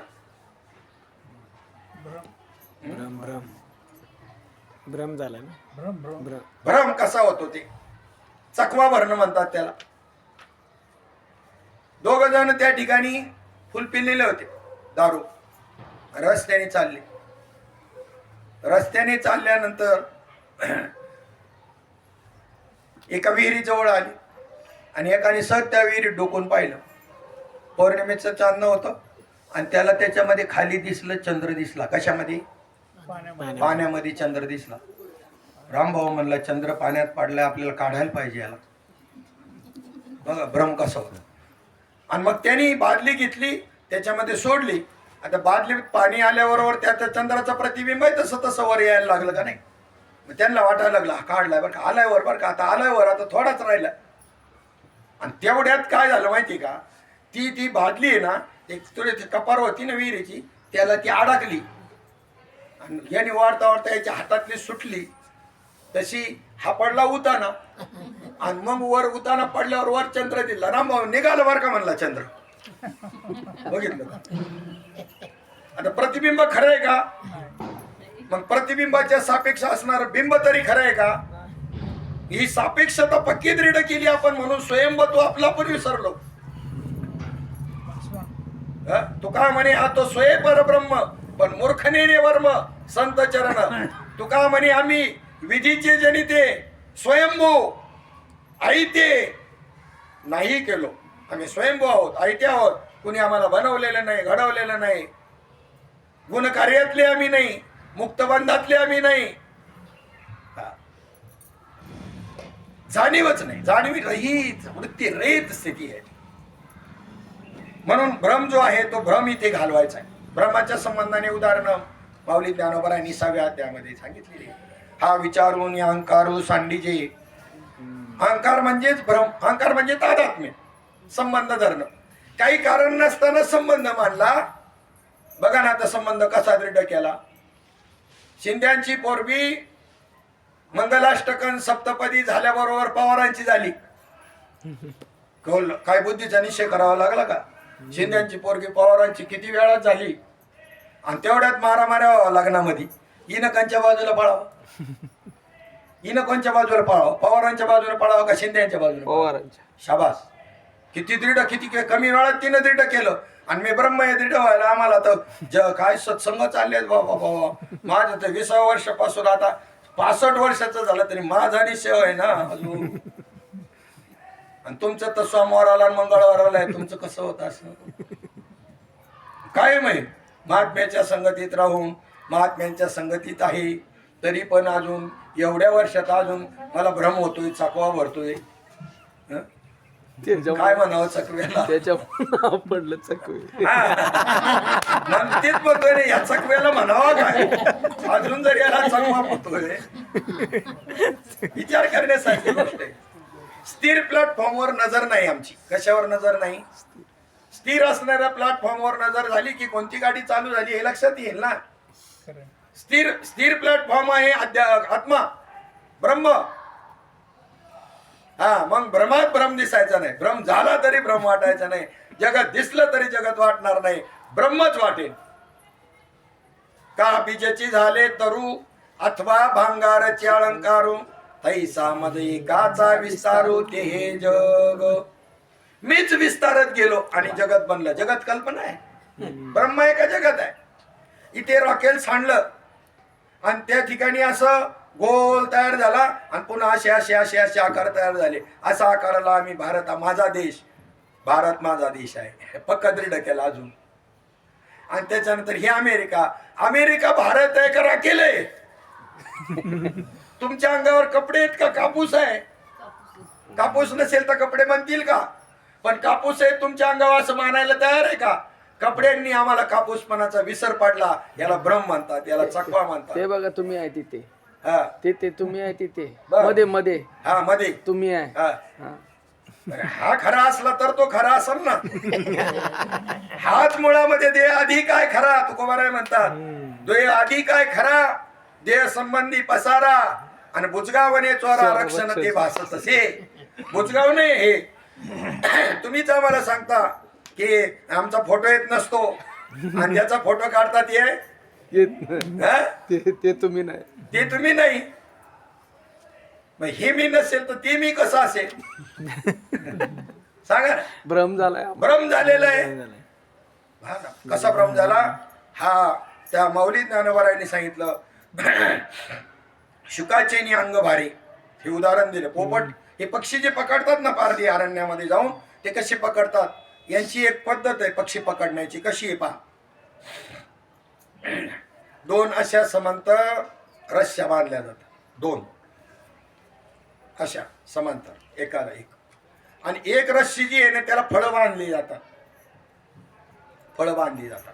आणि एक रस्सी आसन व्यवस्था बसायची येणाऱ्या मेहमानांची, पाहुण्यांची. आणि तिच्यामध्ये प्लॅस्टिकची नळी आहे ना, आणि त्याच्यातून तिने नळीमधून ती रस्सी ओवून बांधली जाते. आणि ह्या नळींवर येऊन ते पक्षी बसल्यानंतर पुढचे फळं खाण्याकरता याच्यावर येऊन बसतात. आणि मग यांच्याच भाराने ती फळी अशी, ती नळी अशी गोल फिरते. आणि यांना असं वाटतं की अरे मी पडेल की काय. आणि पायाचा गोवा अधिक गोवी, पायाचा चवडा अधिक असा फिट्ट करतं. मी पडल मी पडल मी पडल.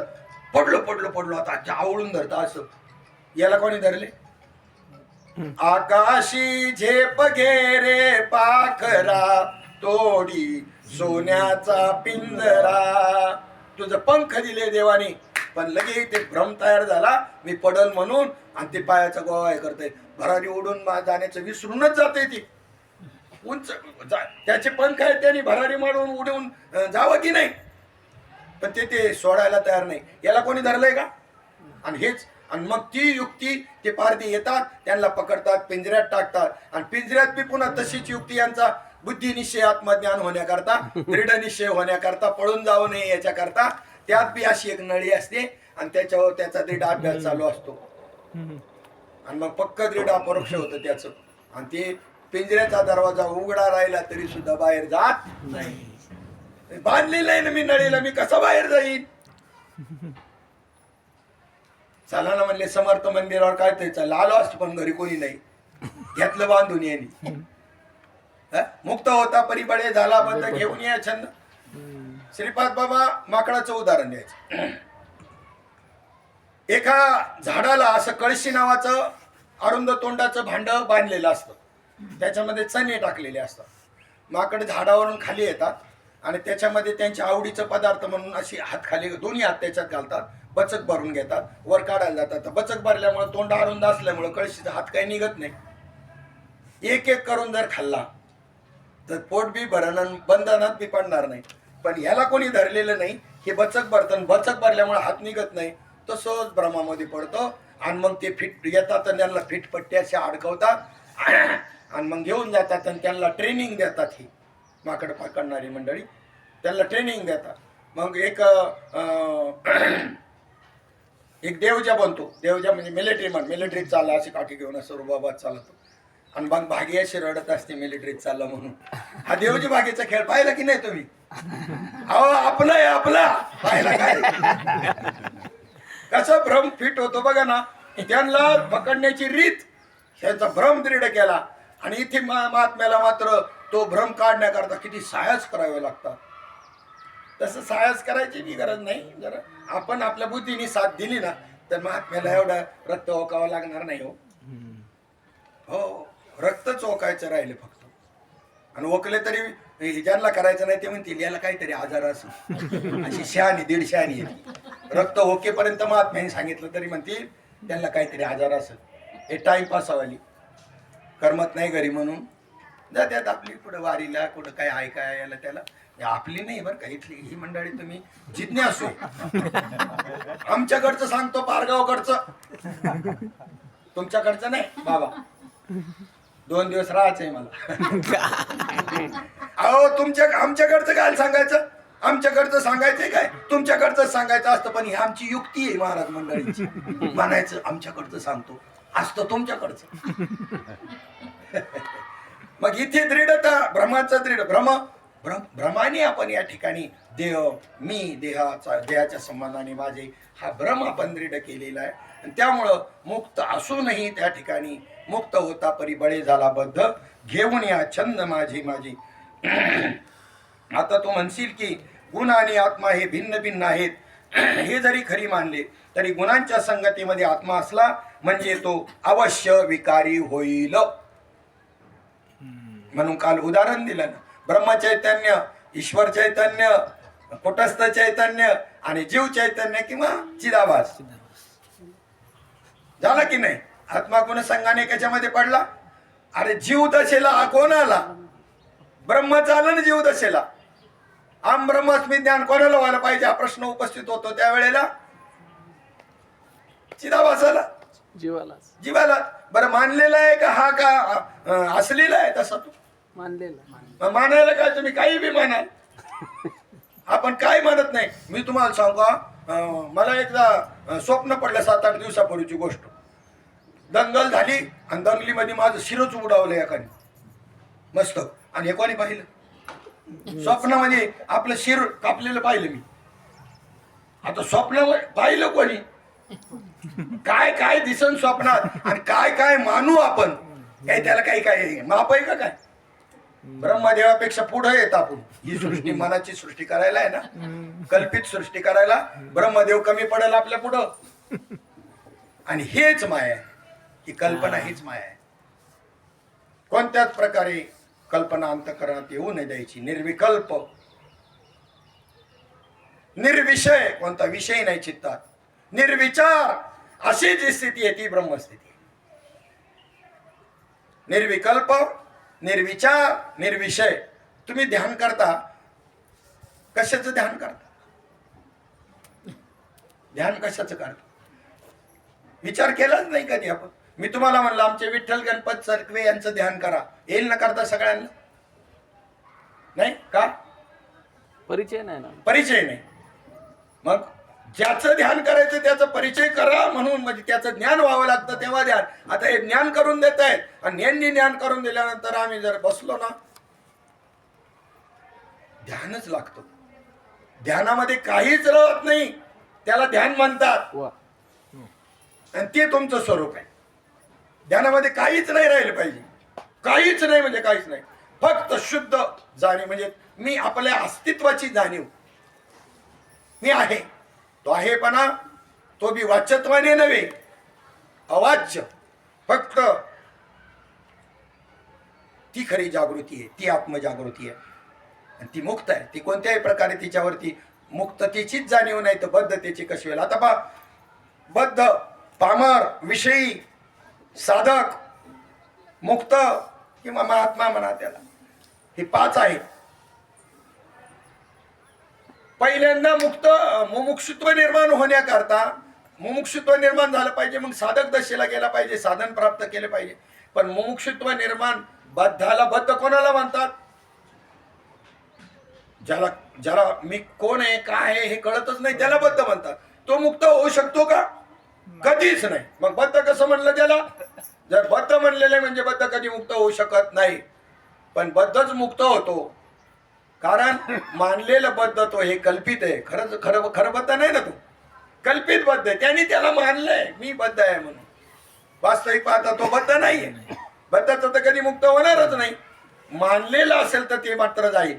मग मूळचाच मुक्त आहे, पण स्वतःला त्या ठिकाणी बद्धता कल्पित स्वीकारली, त्याच्यामुळे गडबड झालेली आहे. म्हणून त्या गुणकार्यांशी तादात्म्य होतं आणि त्यामुळे भ्रमिष्ठाला बद्ध आणि मुक्त या अवस्थांचा व्यर्थ भास मात्र होतो. आता तू म्हणशील की आता पहा अजून भ्रम आपला कंदील होता पूर्वी, आता राहिला नाही. त्या कंदिलाच्या खाली काचेच्या खाली अशी होल होल होल होल होती आणि त्याच्यातून असे प्रकाश किरण बाहेर पडायची. प्रकाश एकच, होल कितीही बी वेगवेगळे असले तरी प्रकाश मात्र एकच आहे. सूर्याचे कडवशे त्या ठिकाणी आपल्या घरामध्ये पडले, छप्पर बरोबर नाही आपलं, सूर्यप्रकाशच आहे ना तो. सूर्यच म्हणा ना, सूर्यप्रकाश सुद्धा नका म्हणू, सूर्यच आपल्या घरी आला असं मानायला आपण तयार नाही. त्यावेळेला पाऊस आला तुमच्या घरी, बाबा म्हणायचे, काय बाबांची महावाक्य पहा कशी होती, तुमच्या घरी पाऊस आला का समुद्र आला? पण आम्ही म्हणतो पाऊस आला, पाऊस नाही आला, समुद्रच आला. कसा आला? तत्वाने. क्रिया जर जाणली तर लक्षात येईल ना. काल विषय झाला नदी म्हणजे काय आणि समुद्र म्हणजे काय. नदी म्हणजे नदी, ती तो ती, याच्यातला कोणता शब्द लागेल नदीला? नदीला कोणता शब्द? ती नदी. ती स्त्रीलिंगी आला ना. आणि समुद्राला तो समुद्र, बरोबर, पुल्लिंगी आला. मग नदीला नदीमध्ये हात घालून पाहिल्यानंतर वेणी लागली का हाताला? वेणी बुचुडा. आणि समुद्रात हातच्या पाण्यात हात घातल्यावर काय दाढी मिशा लागल्या का हाताला? या अमृतानुभवात सांगतात माऊली ज्ञानोबा.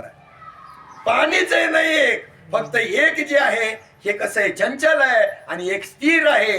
म्हणून चंचल आहे, वाहत आहे, म्हणून त्याला नदी म्हणलं. आणि स्थिर आहे त्याला काय म्हणलं? समुद्र म्हणलं. अरे उपाधी सुद्धा तोच आहे. याला अन्वय म्हणतात. अन्वय करावा लागतो शेवटी. ब्रह्म इथून तिथून ब्रह्मच आहे, परंतु तरी बी त्याची व्यावृत्ती का करायची? तर मृगजळाला पाणी संपवून समजून आणि कुटाणा नको व्हायला. मृगजळ पाणी आहे काय? म्हणून व्यावृत्ती करायची. धनदारा पुत्रजन बंधू सोय रे पिशुन सर्व मिथ्या हे जाणून शरणरी गा देवासी. ही त्याची व्यावृत्ती केली. कशाची व्यावृत्ती केली? तुमची जी आसक्ती आहे ना धनावरती, पुत्रांवरती, स्त्रीवरती, ती आसक्ती काढण्याकरता, ते आसक्तीचं मृगजळ काढण्याकरता ती प्रमाणिकेची व्यावृत्ती केली. आणि व्यावृत्ती केल्यानंतर पुन्हा पुढे मात्र तेवढे थांबले नाही. आता तुमच्यात ती आसक्ती निघून गेली. मग पुढे काय म्हणले?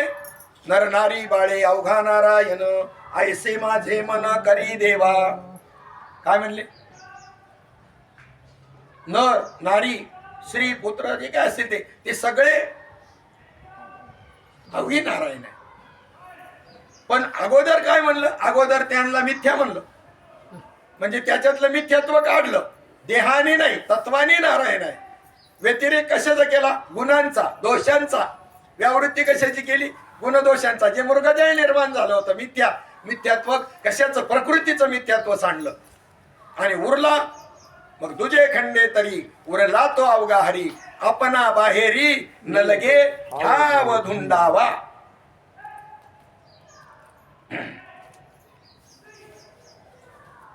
आता तू म्हणशील की गुण आणि आत्मा हे भिन्न भिन्न आहेत. हे जरी खरी मानले तरी गुणांच्या संगतीमध्ये आत्मा असला म्हणजे तो अवश्य विकारी होईल, ब्रह्म निर्माण होऊ शकतो म्हणजे.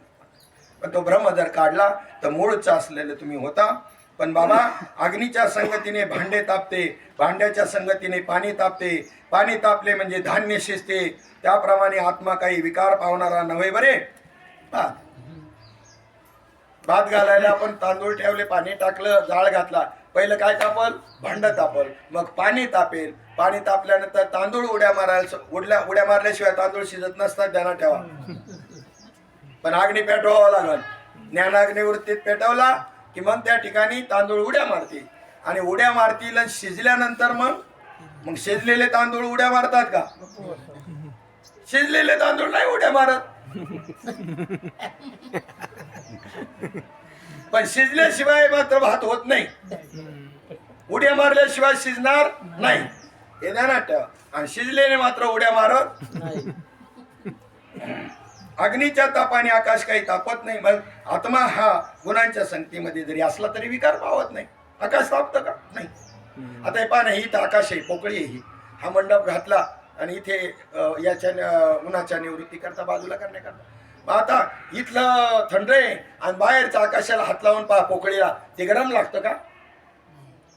मडक्यामध्ये पाणी साठवता, मडकं कशाला म्हणता तुम्ही? त्या उपाधीला मडकं म्हणता. आणि पाणी साठवताना आतल्या पोकळीत साठवता, त्या आतल्या पोकळीला मडकं म्हणायला पाहिजे. पण खापराला मडकं म्हणल्यामुळं खापर फुटलं का तुम्ही बोंबलत बसता, रडत बसता. आणि जर पाणी साठवता कशात? ते कुंभाराने आणून घातलं का हो खाली ते आतली पोकळी ज्यात पाणी साठवलं ते? बरं, मडकं फुटलं म्हणजे आतला आकाश कुठं जातं? कुंभाराने कुठून आणून घातलं नाही, मडकं फुटलं तरी आतला आकाश कुठं जात? हे आकाश नाही तर हेच बरं पाणी म्हटले. तसं ब्रह्म आहे. पाणी तापलं, भांड तापलं, पाणी तापलं, अन्न जरी शिजलं ते जरी तापलं तरी ते काढून घेतल्यानंतर मधलं जे आकाश आहे ते मात्र तापत नाही. तर गुणसंगाने आणि त्या प्रवृत्तीच्या धर्माने जो काही त्या ठिकाणी आत्मा आहे तो आत्मा कोणत्याही गुणांचा त्याच्यावर परिणाम होत नाही. अशा प्रकारचा विषय नाथ महाराजांनी या ठिकाणी ही अबद्धमुक्त अवस्था इति गुणता न मूलता, हा मूल वस्तूच्या ठिकाणी ह्या नाही बद्धमुक्तता, ह्या प्रकृतीच्या आहेत. गुणस्य माया मूलत्वान न मे मोक्षो न बंधनम, त्याला माया असं म्हणतात. आणि वास्तविकता माझ्या स्वरूपाच्या ठिकाणी ना मोक्ष आहे न बंधो न मुक्तीर चिदानंद रूप शिवोहम शिवोहम. पुंडलिक वरदा हरी विठ्ठल श्री ज्ञानदेव तुकाराम माऊली ज्ञानेश्वर महाराज सद्गुरुनाथ भगवान की. विठ्ठल विठ्ठल विठ्ठल विठ्ठल. पुंडलिक वरदा हरी विठ्ठल श्री ज्ञानदेव तुकाराम माऊली ज्ञानेश्वर महाराज सद्गुरुनाथ भगवान की जय. बरोबर 4 वाजता दुपारच्या सत्राला संध्याकाळच्या 4 ते 6 या वेळामध्ये तत्वचिंतक गुरुवारी हरिभक्तीपर्यंत तुबा महाराज मेटकरी यांचं अमृतानुभवातलं गुरुस्तवन हे जे प्रकरण चालू आहे त्या श्रवणाकरता सर्वांनी वेळेमध्ये उपस्थित राहायचे. आपल्या आजची वेळ संपलेली आहे. जय हरी सर्वांना. पांडुरंग.